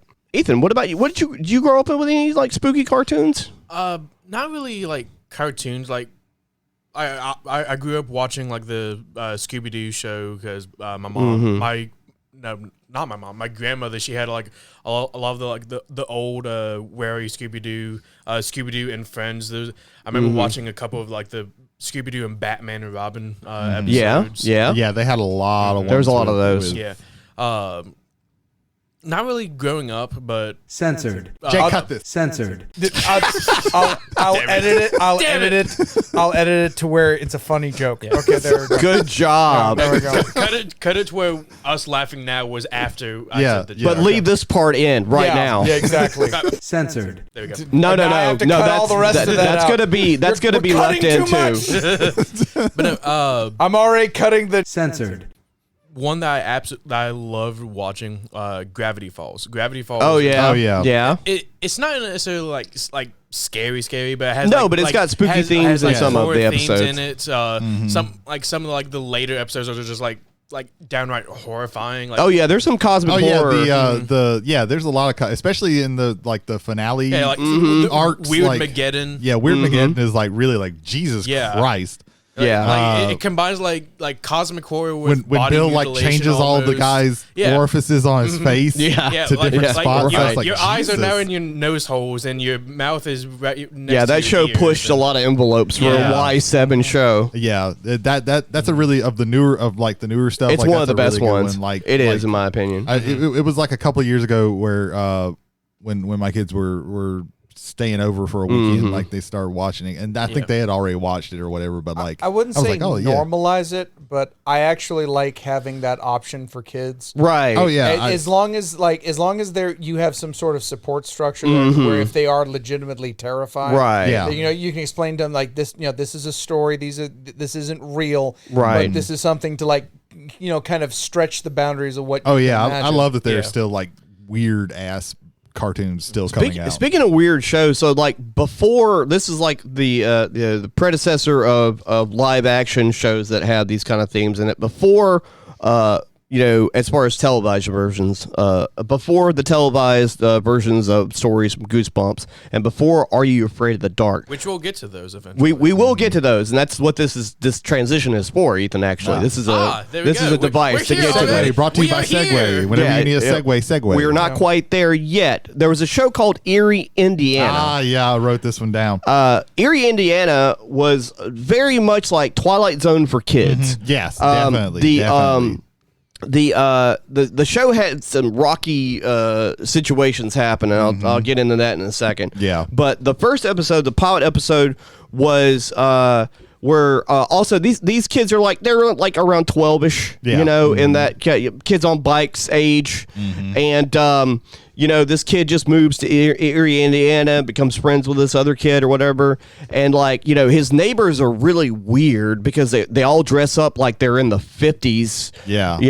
And come to find out, the kids are actually probably 45, and the mom's been keeping them in Tupperware containers to stop them from aging. I remember this one, yeah. And it's very, very, it's really weird. It's super, No? yeah. Yeah. No, thank you. The other one that I remember is the kids because they had moved to Eerie, Indiana. They were really excited because daylight savings time was happening. It was about to fall back, and they were like, "Oh, we get an extra hour," and they were celebrating. And then the dad was like, "Hey, no, Eerie, Indiana doesn't do that." So they go, "Well, that's stupid. We're just gonna do it." And they set their clocks back, so they get up an hour early from everybody, and it's like there's nobody anywhere. And then these people in suits start hunting them down because they can't be out. Because Are you ready, kids? No. it's like G-men, like CIA dudes, like the Men in Black are hunting it's like you down. it was like Men in Black were like hunting them down. Time police, bro. Yeah, it's like it's like they had some crazy fucking episodes. They did. And I'm just getting over the fact, we don't recognize daylight. Yeah, it's like everywhere else in Indiana recognizes it. This one town does not. That show was awesome, and they had a very short run because when it came out, it was a prime time show. Oh, okay. They tried real hard. They put that show on prime time. Jesus. And it lasted 6 to 8 weeks. Yeah. And it was on a fucking Friday at 7 or 8 or something. Jesus. Yeah. One season in And so 1991. so what happened is that it got canceled because they put it on prime time.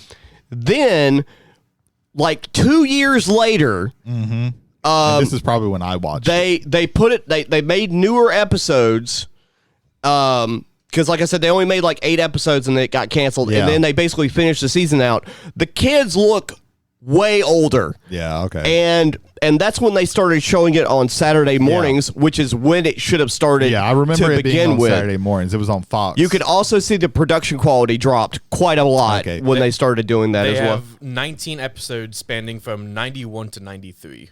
Yeah. So it got canceled, and then they picked it up again. Sometimes when you look at stuff, it won't tell you that it got canceled. Yeah. But a whole season doesn't take 3 years. 19 episodes. But yeah, so Eerie, Indiana, and that leads us into firstly, like, Are You Afraid of the Dark? Yeah. Because that came first before the live action Goosebumps, I believe. I'm less familiar with Are You Afraid of the Dark because it was a Nickelodeon thing and I didn't have cable growing up. Right. But I remember watching a couple of episodes in school. The greatest thing to come from Canada ever. I was a bit older when that Molson show. beer is number 2. Are You Yeah. Afraid of the Dark? 90. Goosebumps 95. Yeah. Okay, yeah. I knew Goosebumps was like mid 90s. I was quite a lot older, but the like campfire stories are always interesting to me, and so Well, if you were like me, you grew up where even in like the fucking second grade, everybody in the reading area had the scary tales to tell in the dark, like scary stories to tell in the dark, which had the most fucked up thing, and that's all that was campfire tales. So Right, it's like, right. it Yeah. The fits lady with the perfect. spider eggs planted in her cheek. Yeah, that's Right. and they had illustrations. Yeah, those illustrations are horrifying. right, scholastic. Yeah. So yeah, Are You Afraid of the Dark? Like I said, like I want to say I was like 18 when that show came out, and so like I still watched whatever on television, and so I was still watching Nickelodeon and Cartoon Network when other people were like, what the fuck are you doing with your life? I think I remember an episode where they were like, there was something with sound, like sound went away and like it did something bad. I can't remember exactly because again, like most of if I watch them like when we got to watch TV in school. There was one episode about vampires, and that shit did not end in a happy ending. Like it wasn't like, nobody died, but Jimmy never came back to school again because he was probably a vampire. Oh wow. Yeah. I'm not much familiar with Are You Afraid? Because I prefer Goosebumps, okay? So Yeah. I mean, it's Goosebumps fun. is just what I got to watch because that was what was on network television. Right. And That had more name recognition for me. And by the time Goosebumps came out, I was like over that kind of like, the juvenile campfire stories. They don't, because, well, even then, like, those shows like are not like going back and watch. If you watch them today, like they're not going to hold up quite as well because they are like really cheesy. Goosebumps made me afraid of getting my picture taken. Oh yeah, Say Cheese and Die was fucked up. I don't want to disappear after having my photograph taken. Yeah, one of the ones that really stuck out with me, and it's also one of my favorite Goosebumps books was Werewolf Skin, because that was an interesting take on what werewolves. I don't know. I'm not familiar. Well, in that, like this boy goes to stay with his aunt and uncle. It's like a cabin in the woods kind of thing. Well, no, they're in a town, but he finds out because there's a next door place that they can't go to, and he finds out that they're werewolves, and the way that werewolves work in this is they literally have skin that they put on and put off, and they're kind of like like fucked, like they get fucked up if they don't put the, like when it get, and it's just at night. It's not like a full moon thing, Right. I'm probably thinking of a different episode. But yeah, they have to put it on and off, so he's having to figure out like, how do I get them right done? And there's this girl who's helping him and stuff like that. The book ending is like a lot more horrific. It's actually like a pretty rough ending, right? For a child's book, right? Of course. But yeah, that one really, because it's a very interesting way of doing of doing werewolves. At least when I was a kid, like, this is an interesting thing with werewolves. So I think the most iconic one to me would be like the Night of the Living Dummy. Night of the Living trilogy. Dummy. Yeah, that's the one I think I've seen. Yeah, that's the one that most people iconic, remember. Yeah. And that's why like the puppet was like the main villain in the Goosebumps movie that came out. Right. Like I'm like, every time I watch like the part 2 of that, and it's just the dummy like staring into like the eyes of the kid sleeping, and like literally like sucking the soul out of him to turn him into a puppet. Like, no, I didn't. Yeah. Like You that. should watch the Anthony Hopkins 1979 masterpiece Magic. Sure. I'm sorry. What? Yeah, Magic. It's Magic. Gotcha. Yeah. Okay. He's a ventriloquist.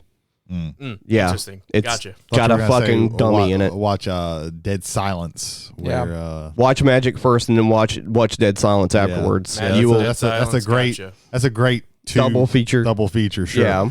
Another iconic one was the haunted mask. The haunted mask, yeah. That was actually a really creepy ass mask that they I made. did not that. like that. I didn't appreciate what. Yeah, it and that's was. also really scary. It's like, oh, I can't take this off. That's really That's a terrifying good as a curse kid. to have. Yeah. Just so the audience knows, in case anybody wants to like get angry and mention that I didn't mention the fact that like Teen Wolf had a cartoon. That's not what we're talking about. Nobody cares about Teen Wolf the cartoon. Yeah, I didn't even remember that. It wasn't. Almost everything had a Teen cartoon. Wolf cartoon had one of the most amazing openings of all time. It did have a good And opening. here's why. The artwork in that had nothing to do with the regular artwork. Yeah. And the rest of it. No, it was like Yeah. photorealistic like paintings of a dude in the fucking Teen Wolf mask. Right. I can't remember if I ever watched that or not. It was sounds- so weird. It was very strange. Like he was the wolf almost all the time. Yeah. What about you, Jay? Did you grow up with any spooky TV shows? Not really. Like the one that I would have to, we've already mentioned is Are You Afraid of the Dark? And I mentioned it's the greatest thing Canada's ever produced. Right. Every episode starts with them throwing a mystical powder into the fire and it flares up. Coffee creamer. Legitimately, it was coffee That's creamer. funny. It was so a little behind the scenes action there. Yeah, just throw a little bit of some coffee made it in there. It's made by Canadians, so immediately it's already surreal. It's just Yeah. the way it is. It's like they walk among us and we'll never know it until they say a boot, and then oh no! It's like Invasion of the Pod People, except they're Canadian, and it's like That's a show. which That's a is movie. weird because Donald Sutherland. From the original Invasion, well, not the original, but the first remake of Invasion of the Body Snatchers, Canadian. Yeah. So Yeah. all Canadians are pod people. So that we've Sure, confirmed that. yeah. Pod people. Well, That's an exclusive from Travelers on the Omnibus. Travelers on the Omnibus Confirmed. does not necessarily their views do not align with Jay's hatred of Canada. I don't know what it is. I don't hate Canada. I just they're pod people. Like I can be cool with pod. did you people. say Donald Pleasance or Sutherland? Sutherland? Okay, I was about to say. Pleasance is British. Yeah, that's true. That's true. Yeah, Pleasance was in Puma Man, Yeah. which is a ripoff of Superman, and it's really, Except really he's a bad. puma. Yeah.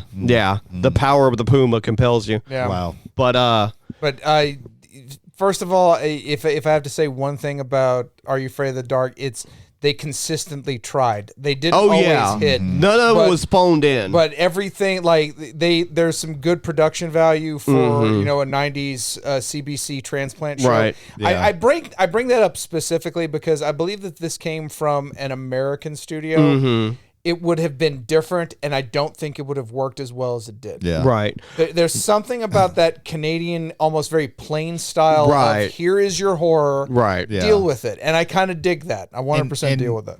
One of the things that one has that well, it didn't have the issue that Goosebumps had was that, hey, if I've read this episode, like the episodes are different because it's a 30-minute, Right. 20-minute TV show, Right. with commercials and everything like that versus, a few hundred pages. I think it was like, what are they, like 300 pages. So there's like, I'd like, oh, the Scarecrow Walks at Midnight. I love this book. Right. Oh, they cut a whole lot out and it just kind of ended really quickly. Oh, okay. Yeah. Like you kept getting that. Right. And they change a lot of things. Like they make them, again, for children's books, like Goosebumps can go kind of far. Right. And they definitely pull it back and they make it kind of more wacky. And they always have like the weird, the really goofy sound effects and things like that. And musical cues. I want to touch on a couple of other things. Going back to cartoons just for a minute, talking about some specials. So, okay, yeah. We got the obvious. We got Charlie Brown, right? Charlie Brown, it's the Great Pumpkin. the Great Pumpkin, Yeah. which is the end of that. It's like anticlimactic for both the characters and if you're watching it, you're expecting to see the Great Pumpkin, and it just never happens. Yeah. There was also there was a ABC weekend special called Mrs. Switch. Okay. It's on YouTube, and it's pretty dark as fuck as far as the themes go, because basically these kids like find out by prying that their like temporary teacher is a witch, and she was like banished from the other witches because of some like sort of like supreme witch didn't want her getting all the power and being the next supreme witch or whatever. Okay. There's a lot of like occult themes in it. So that would be like the first thing you would latch onto in the Satanic Panic time period, because it came out like 87 or something like that, which is like at the near end of that or whatever. So that one's pretty cool. And I'm trying to there's another one, was it the bunny rabbit one, Bunicula or whatever? I remember. I don't think I ever watched this. Bunicula. It's like a Dracula See, the one I vampire remember from rabbit. that is Count Duckula. There's also Count I remember Duckula. Count Duckula Which as well. that is a BBC transplant into Nickelodeon. Nickelodeon was very high with the CBC and BBC. Yeah, far a as lot of those networks, when they first started out, it was all about what can we Well, grab yeah, from they these didn't other have countries? they didn't have money for original programming until they started getting money, and they realized that original program was cheaper than outsourcing, which is like a side note, Nickelodeon outsourced for like, you can't do that on television. That show had already like, I think, been out in Canada for 2 or 3 years and had died, and they brought it back and like made new episodes. It was a late 70s CBC television show, and then when Nickelodeon came on, they started showing the first. And by the time like it started showing, that generation of kids were now young adults, and they were bringing they brought some of them back later. It's like, oh wait, what the hell? Right, like Alanis Morissette was on that show, and in the last couple of seasons of it, Alanis Morissette was on that show, which is insane. But yeah, so they had we've mentioned. I have to mention this real Sure. quick. There was another Canadian broadcasting show called Out of Control, which starred Dave Coulier. Yeah. And if you know that story between those two, there you go. We're going to move on now. Out of Control. That wasn't the one about the mannequin, was it? Maybe That- it was the show about running a show. Oh no, And it was. I'm that thinking was of today's special, Yeah, you which is are. also a Canadian show. Yeah, and that was Cut It. That's the first name of Cut It Out. Yeah. Okay. Ooh, All right. Nickelodeon. So yeah, what was I was about to say something and like I completely lost. Yeah, it. The last thing you said we was went down Bunicula. Bunicula. Bunicula, and then Count Duckula. So like the BBC had a show called Danger Mouse, and in the early days of Nickelodeon, they showed like a handful of shows that were like Canadian or BBC related. Belle and Sebastian, which is a cartoon, which is also a band that's terrible, but the cartoon was pretty cool. But anyway, Danger Mouse was really, really cool, but also really, really British. And if you don't know what that means, you should watch an episode or two. I only know of Danger Mouse because of my father. Danger Mouse. There was an episode of Danger Mouse that had a character called Count Duckula on there, and it was like 1 or 2 times that Count Duckula showed up, and they made Count Duckula its own TV show. Yep. And it's about as if not more British than Danger Mouse. Oh yeah. Count Duckula didn't drink blood; he drank ketchup Yeah. because it's a kid's show. because he dies. He died, but they brought up the fact that all of his all of his reincarnations, he drank blood. Right. But in this latest incarnation, the nanny, who is a complete buffoon, accidentally dropped a bottle of tomato ketchup in, and now he drinks. He's vegan. He drinks ketchup instead because instead of like when they had the ritual of bringing him back every century or whatever, she accidentally poured ketchup in his ritual, and he turned out to be. I think that they're also there. I remember vaguely, and I don't remember if it was a TV show or because I rented it. The tomato vampires. They were just vampires who they suck the juice from the tomatoes instead of. Maybe I'm making this up. Google that shit, yo. Are we talking about the Attack of the Killer Tomatoes? No, and that also had a cartoon. It was more of like an action type cartoon, sci-fi than it was like a horror. It also had a Nintendo game. Can we talk very briefly about Are you talking about the ketchup vampires? The ketchup vampires. Yeah, there it goes. I have been enlightened. Yeah, there we go. Yeah. I want to talk very briefly about the absolute defanging of trauma when it was turned into children's television. Hey, I fucking love the Toxic Crusaders. I didn't say I had it was so bad. many of those toys. I fucking love them. Point to me the point in one of the episodes of the Toxic Crusaders where a child gets run over and then they back over his head. What the fuck? I'm going They to tell don't you. do that. I'm going to tell you that the Lloyd Kaufman cartoon versions of the Lloyd Kaufman live action stuffs probably at the time made them way more money because easily they were able to market plastic tomatoes and sell them as toys. Oh yeah. And they had the chick who would turn into a tomato whenever she sneezed. That was an early crush of mine. Nice. But yeah. Toxic Crusaders was fucking great. Yeah, no, again, they're not also bad. They actually were quality. But that also led to me talking my mom into renting one of I think it was Toxic Crusader 3 where he fights Satan. Oh, okay. Man, that was an awkward watch. That was a very awkward watch because I was like, this is not kid friendly. As a young child, was probably less than 10. Right. Was like, oh man, I probably shouldn't be watching this. Yeah, I probably shouldn't be watching this. You watching Toxic Avenger 3? Yeah, I think it was 3 if I'm not mistaken. Yeah. But yeah, that's fucking great. Kind of the one, another one that I wanted to talk about. Sure. It's a Cartoon Network show. Okay. And they had a lot of those episodes were very creepy. But one of the shows that they had was like very creepy was Courage the Cowardly Dog. Oh, I think yeah. Watching those as an adult, those are still like super unnerving. creepy. Yeah. Very unnerving. The Egyptian dude, like, return Return the slab. Oof. Yeah. I had nightmares. What was the pilot like? Night of the Living Chicken or something? I think so. There was the really I think one of the most unsettling ones was the guy the shaving guy. Who had like the really weird face and was almost it's like, is this a metaphor for something? Because man, this is like really unsettling. Because it was all like told through his point of view. Mm-hmm. I did hear a really interesting theory about Courage the Cowardly Dog is that all of this stuff is through Courage's point of view. So it's as a scared dog would see things. Okay. I have heard of that. Nice. So like the guy who would shave him, like, oh, that's like the pet barber. Groomer. The groomer. Gotcha. And different. They pulled. It's been a while since I've read. Explain the French duck then. Fuck if I know. Some of this shit's just a fever dream. Like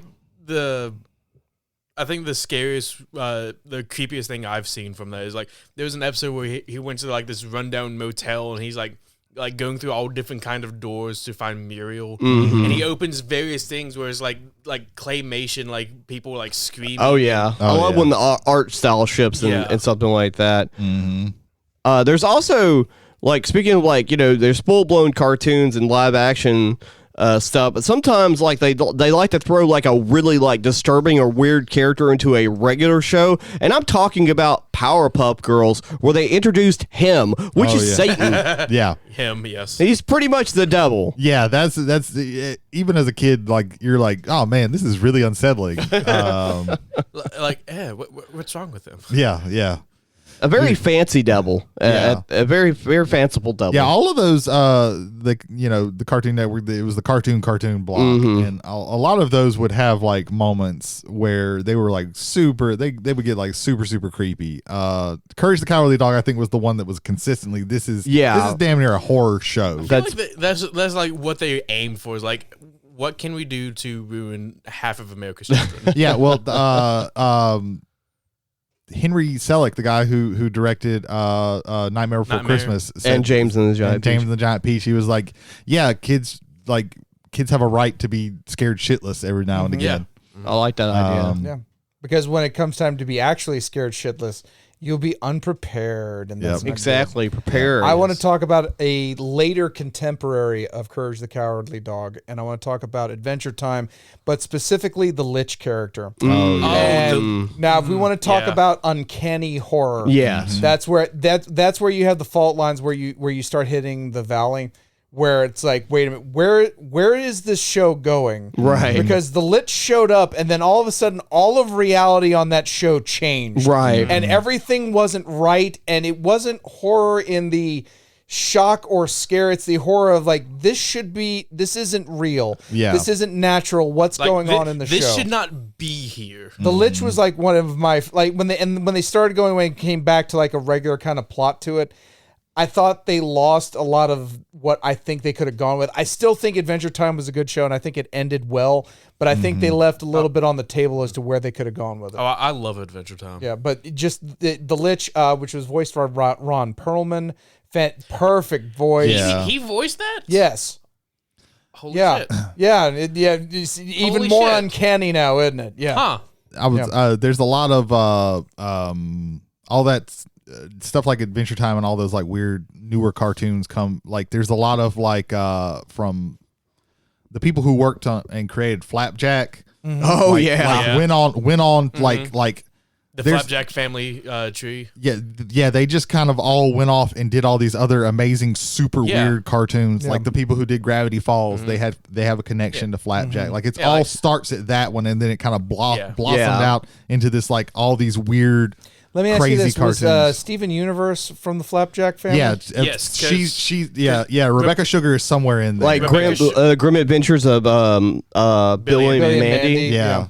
Yeah, that's another good one. That's another really strange one. yeah. Like Rebecca Sugar worked on Adventure Time, in which I can't think of the guy's name. Pendleton Ward. Yeah, Pendleton Ward. He worked on Flapjack. Yeah, it's like they all like would They're, like, interconnected, one person which you like the people who worked on Flapjack, like they would create their own shows, and the people who worked on that would create these other shows. So like all of these like weird Cartoon Network shows, especially came from Flapjack. Well, that's like and before that, like I think I talked this 6 degrees of separation with animators, like Gendy Tartakovsky created like Two Stupid Dogs, then he created Dexter's Laboratory. Craig McCracken came on as an intern for Dexter's Laboratory. Eventually, near the end of that show, started directing episodes. Craig McCracken also invented the Powerpuff Girls and Foster's Home, and you get like all these like spin-offs. Of course, Gendy also did Samurai Jack as well. Samurai Jack. There's some really creepy episodes of Samurai Jack as well. I would argue anything involving Aku at his Akuist is terrifying. Yeah, there was one where he trapped him in a cemetery and was like raising the dead. And that was one where until the very end you're like, oh shit, Jack might lose. This is in the new season there's some like really with the daughters of Aku, they do a thing that's like super creepy when you see like how they were made.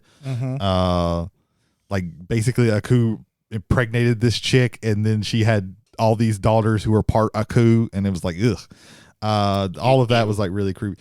There. Speaking of Gendy Tartakovsky, there's Primal, because I actually started rewatching that. Again, I want to watch that so It's much. so good. It's so good. It's only two seasons. Like you need to watch it. Is it on anything? It's on Max. Fuck. Okay, and I just got rid of Max. Damn it. Yeah, I can't help you there because I don't. Because I like how Max and Cinemax are two different apps. Yeah, it's almost as if that's a bad idea. Calling your app something very generic can cause problems. I'll go further. Like HBO Max, I have it for free because of my AT&T, or rather, it's bundled in with the AT&Ts that I get it for free. I didn't care about anything Max part of it. I cared about the HBO part of it. HBO, and when I had it, it was like HBO and the stuff they had from the Criterion and TCM. Yeah, basically Max is just they took all the stuff from HBO Max and then stuffed a whole bunch of reality TV shows, and that's mostly what you see from there. I liked all of the Warner Brother DC animations from it. So And then they took Babylon 5 and put it on Tubi. But there's like some really there's a really effective episode of Primal where you're seeing there's this predator and the entire episode is through its eyes, so you just see like all that you know is like it's really fast and it's really effective at killing because it's killing like humongous like giant triceratops and shit like that. And then you see like the two main characters Fang and Spear have to fight the thing. But yeah, there's like some really really creepy. Gendy Tartakovsky is really good at doing creepy stuff. Did any of y'all watch Gargoyles? Oh yeah, Gargoyles is great. I did not. Gargoyles is that was a great. little bit That was before your time. That was before my time. Right. The third best thing Keith David has ever done. It's pretty good stuff. You should go back and watch it. I think it's on Disney. It's on Disney Plus, I believe. It should be. I've been told very good things about it. They're supposed to be making a live action version of it, which is I have no interest in. I have also heard that. It's really good because it's like there's a lot of like complex, like it's complex for a kid show. Like it's Like Invaders Zim complex.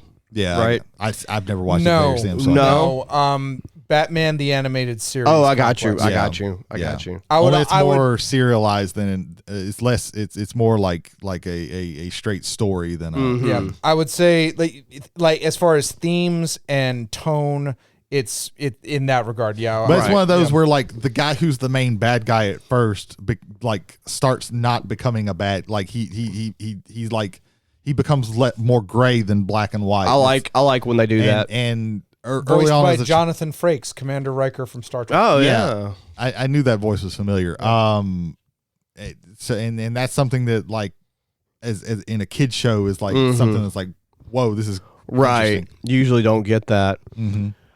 So we've talked about a lot of different things. We've kind of like danced around animated and live action, and we pretty much mostly stuck to television. While we're sticking to television, I want to say it was probably like around, I think it was like season like 4 or season 3? Was it season 3? It was extremely. We're hitting the capstone. Yeah, yeah. See, I won't even.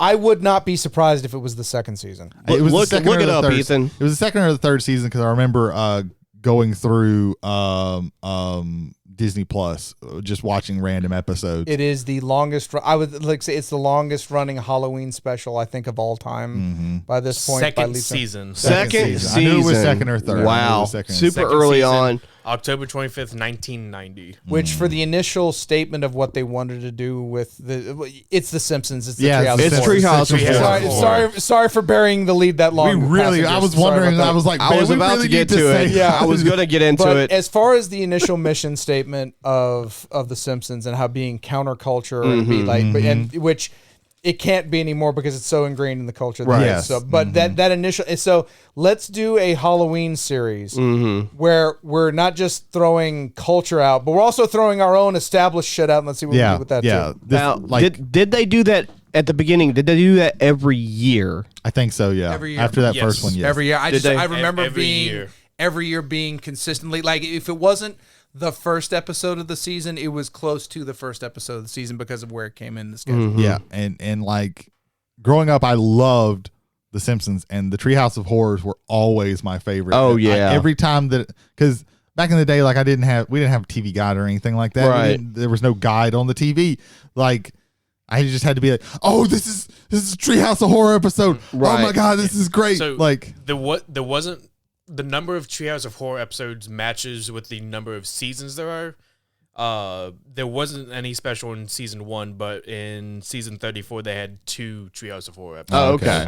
So that way the numbers can still match. Gotcha. That's gotcha. Huh. That's kind of cool. Yeah. Yeah, and I've consistently like the quality of although I saw a video the other day talking about how The Simpsons is good again, and I was like, I'm not watching that. I don't give a shit. Right. But it's generally been, the consensus is that like the quality of The Simpsons has gone down. But I consistently hear that like, oh, the Treehouse of Horror episodes are still like really, really good. And it's great because their anthology is usually like three little short things, and they usually don't have a happy ending. Right. They usually have a really bad ending. Right. Yeah. So yeah, those are they're great because like they're able to like do whatever creatively with like almost no. Oh yeah, yeah. If you want to rip off Bram Stoker's Dracula, here, Mr. Burns' Dracula. I'll go even further. Let's ape off of the comedy, like people trying to comedically ape off of the actual horror stuff. Like I think one of those is like literally a we can do a better Dracula Dead and Loving It than they. Yeah. Oh, yeah. Like I think they were just like, no. Oh, you tried. That's cool. We're better, and we Right. can show you that. Yeah. Especially those early seasons. For me, one of my favorite Simpsons moments of all time is, and it happened on a Treehouse Horror, is Homer 3D. Oh, where, yeah. Where he gets zapped into this like That- weird 3D dimension. That was like, Weird. oh shit, like, Right. because that was one of the first times that you see like 3D in a TV show or something like that. And it was done perfectly because you have the I guess adjusted reality of a cartoon show. Now it's being changed even more into this other adjusted reality. Right. Okay, I can buy this. And then at the end, he ends up in the real world, and where's the first place he goes? Donut shop. Yeah, Right, you're like, right. oh shit. Yeah. Yeah. I like there is this this very common trope that's used in horror, especially in short form, and that is the monkey's paw episode. Oh yeah, I was literally thinking about that one. That one's great because it's like, oh, everybody is really getting like this monkey paw is fucking everybody up, and then Flanders picks it up and and he just makes wishes and everything's fine. He fixes everything. Yeah. Well, because they brought in the aliens, which when I love the Kodos, and I aliens. can't remember the name. Lur? Yeah, maybe, but like Or whenever is that Futurama? I don't know. whenever Not they sure. show up, it's always fun. Oh, It just yeah. is. And it's like they get sent off. It's like, what? In 1,000 years we'll be back, and then 1,000 years later they had Futurama. Yeah, it's funny because they're like, oh, we did like you wish for no weapons. Okay, now the aliens come, and then they're like, hey, could you do something about those aliens? And then, oh no, he has a stick. And then No, he has a board with a nail in it. shit, yeah. Oh yeah. I think one of my favorite ones was the time travel where Homer figures out how to time travel with his toaster. And he keeps going back to like dinosaur times and stepping on something and coming back to butterfly effect to a horrible like What the fuck? he's like, oh shit. Except one of them is the most perfect and idyllic life that possibly could happen. And he goes, can I have a donut? What are donuts? And he goes back in time. But they hold on the scene. It's like, oh no, it's raining, and the rain is donuts. Raining Oh, donuts. yeah. And it's like, if he just waited, Right, he right. did And everything he he ends ever up where wanted. one's fine except everybody eats with like long prehensile tongues. And he's like, this is fine. Yeah. Right. There was the one where they start killing the kids and eating them in the lunchroom because the teachers get a taste of the Yes, like some soup Yeah, falls on a Principal child. Skinner, yeah. And that one's great. There's the Bart's evil twin that was great. Which I think was a takeoff of the Macaulay Culkin and Elijah Wood classic, The Good Child. Yeah. Oh, I love that movie. The intros, also the like intros for Treehouse of Horror were always great because they're always different. And they always gave all of the producers spooky names. So that was pretty good. I like that. I think it was like one of the recent episodes where it's like they take a vacation to a fishing city, and it ends up with Homer in a eating contest with Cthulhu, and his prize for beating him is to eat Cthulhu. Okay. Yeah. Like with the more recent stuff, like I just haven't watched it because I just don't care about The Simpsons as much. But like, I need to go and at least watch those. There's the one where groundskeeper Willie is basically like Freddy Krueger. Oh yeah. Yep. Oh shit. They did a Shining episode. They did do a Shining episode where they all go to the hotel and they don't let Homer have any beer or TV, and he goes crazy because of it. And the funniest thing of that one is groundskeeper Willie is playing the Cat Stevens role, and he's Right. like, You mean got the shinning. You mean he's the like, Scatman Crothers? yeah, the Scatman Right, Crothers. right. Shit. But he goes, you mean The Shining? Shut up, boy. Do you want to get sued? And then there's a Cronenberg episode. 'cause, Oh, yeah. there's a Fly episode. Yeah, they ape a lot of like old horror movies. And what was great about that, because they combined both Cronenberg's The Fly and the original Fly. Yeah. It's just great. Mm-hmm. Yeah. The Treehouse of Horror ones are just Oh yeah, absolutely yeah. That amazing. was always the bright, like even as much as I liked the Simpsons, like that was always the oh my god, this is great.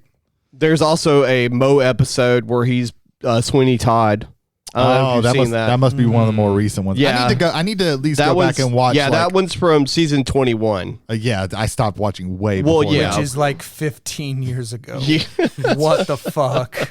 Yeah, it is absolutely insane that the Simpsons is still going on. They did this in the Twilight Zone movie, and I think they did it in the original black and white TV show as well. It's the one where the kid has like a lot of powers, and all the adults are scared to like. And Bart has that ability where they're worried about upsetting him because he might like make him disappear or whatever.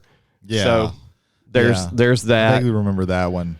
I don't think there's not any others that really pop into my memory. I'm sure if I went back and like watched some of the episodes, I keep meaning to, but like I just don't ever get the chance to. But yeah, the Treehouse of Horror, like that's one of the best like animated spooky stuff. Yeah. And that's another one of those where as a child you get introduced to that. Hey, they don't always have like a happy ending, like right.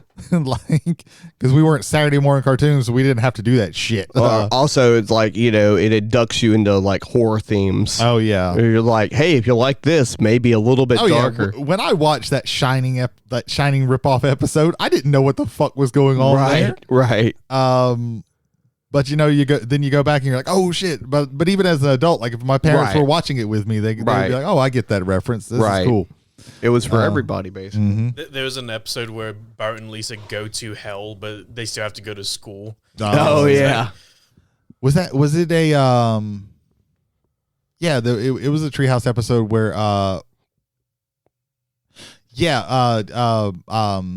Homer makes a deal with the devil for a donut. Oh yeah, I remember that. He's just stuck on this conveyor belt eating donuts, like But before he's like, hey, if I just don't finish the donut, like, you can't take my soul to hell. So he just doesn't, and then finally he fucking eats it because he gets super hungry. Was it a full episode where?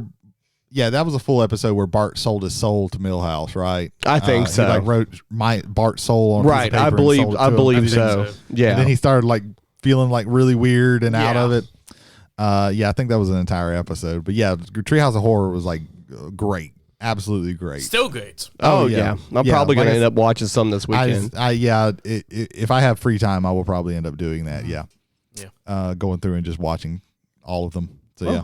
I think we're wrapping up here. Yeah, I think we're about done with everything. I think that's about it. I think so. Fearology season is here, and if you want to listen to me talk about horror movies, you have exactly 12 episodes to listen to currently, because my computer decided that the little wedge of the screen that I could see, a computer decided it wanted to automatically update from Windows 10 to Windows 11, so I can't do anything interesting. at all.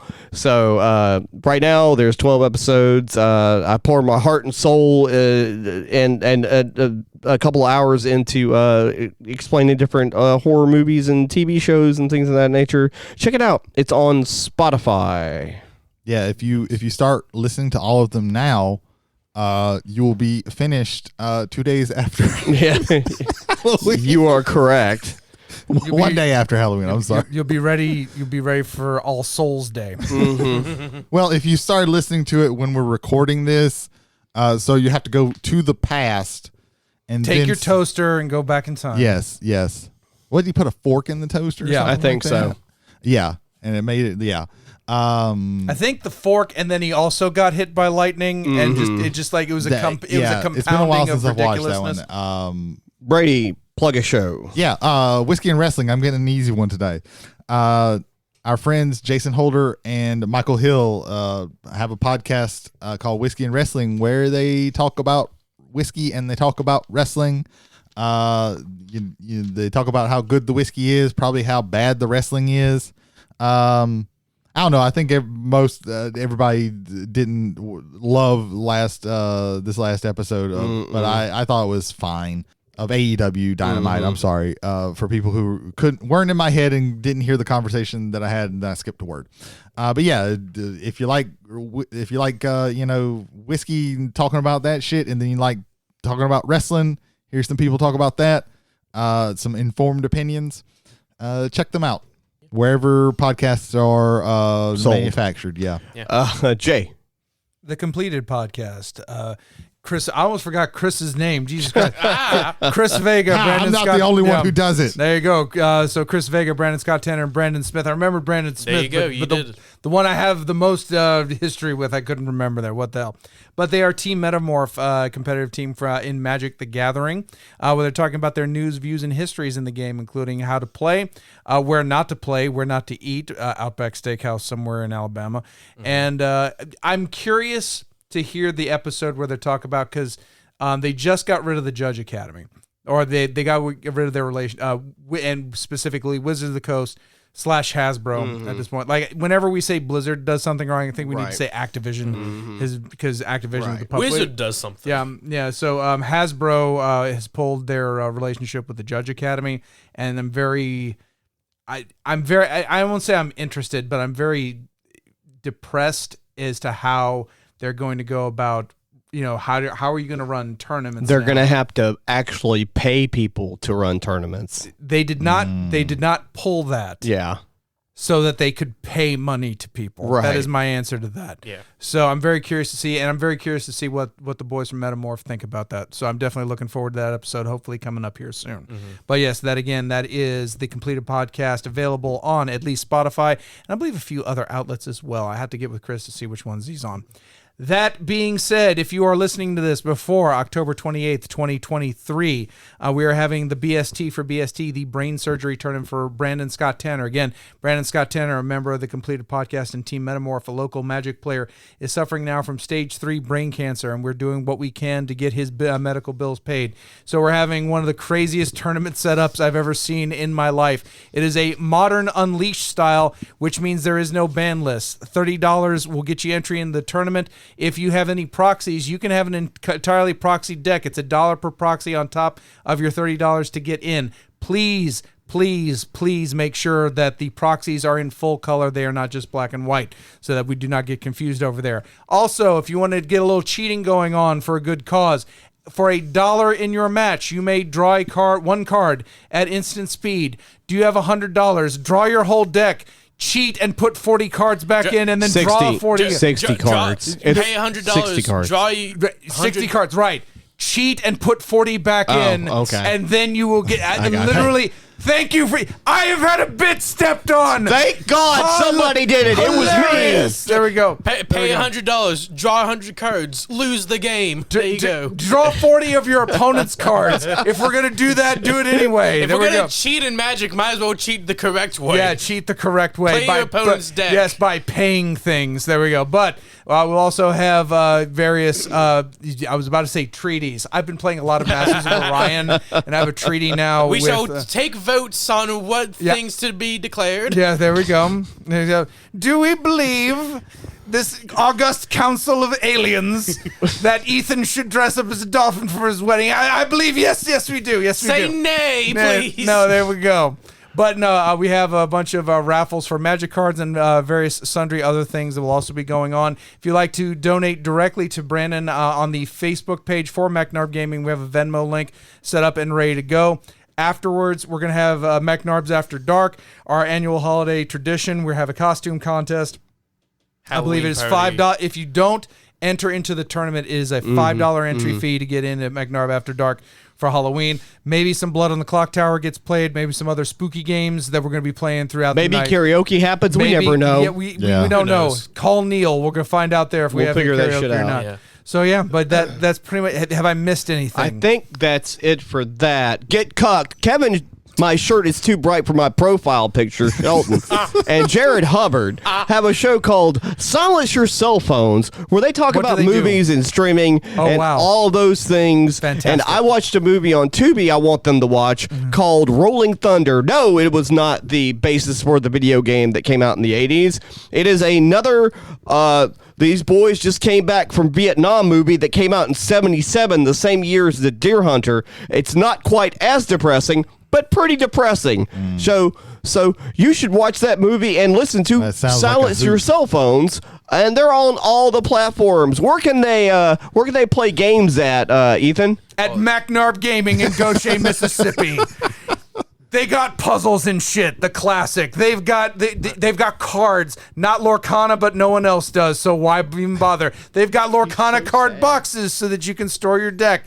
They have Ethan dressed up as a dolphin for his wedding. They have mystery boxes. Pay $75. Who knows what the fuck you're gonna get? It might be tortillas. Not from even El the people who Saltillo. work there know. Everyone there is confused. Mass chaos. They just showed up one day. They don't know where they came from. I can't get over the fact that Jody said "get cucked" and then stole my plug. What's the episode we're doing next week? We're going to be talking about Dracula next week. Dracula, he wants to suck your blood. The history of Dracula in our own way. I think this will be one of our brief, non-sequential histories. We're going to Yeah. talk about real Dracula, fake Dracula. Oh yeah, Tepish is definitely getting mentioned. Yeah. So we're gonna Halloween it up next week. So What is a man? A miserable little pile of secrets. But enough talk. Have at you. is that Gary Oldman? No. Oh. Damn. So the remakes of Symphony of the Night completely remove that Oh. and replace it with new dialogue. Not new dialogue, but with more seriously acted dialogue. Right. And I, for one, think it is the worst thing they could have done. I don't there. like that. I don't like it at all. No, you got to keep that in. You got to keep die, monster. You don't belong in this world. It was not by my hand that I was once again given flesh. Please keep that. Konami, re-release the original Itagaki cut. Yeah. There's only That one. too. Yeah, there we go. Itagaki is not a cuck. He made Bloodstained Ritual of the Night. Okay. For travelers on the omnibus, I've been Jody Kite. I'm Ethan Skinner. I'm James McCarthy. Blah, I'm Brady Davis. What was that a treat? It started out one thing and went a whole Yeah, it other did. way. Yeah. Let's just cut that. I didn't know like you went Censored. blah blah blah. Like Dolphin Rooster last week. That Like was weird. Hotel Castlevania. No, wait, Blah, Hotel blah, blah. Transylvania. Oh, Hotel Castlevania. That's a whole different show. God damn it. I need Hotel Castlevania now. Hotel Castlevania. Castlevania. Yeah. Now, what- release the cut of Symphony of the Night where Adam Sandler is Dracula. But it's Adam Sandler from Uncut Gems. Or the guy who's aping Adam Sandler in the new Hotel Transylvania because Adam Sandler said No, he's not coming back Yeah. to this shit. Alucard. 3 was too many. It's gonna be Alucard this time. Yeah. The voice of Alucard from Symphony is the voice of O.D., the vampire librarian in Bloodstained Ritual Ethan, of the did you Night. know That's awesome. Alucard is Dracula backwards? What? Yeah.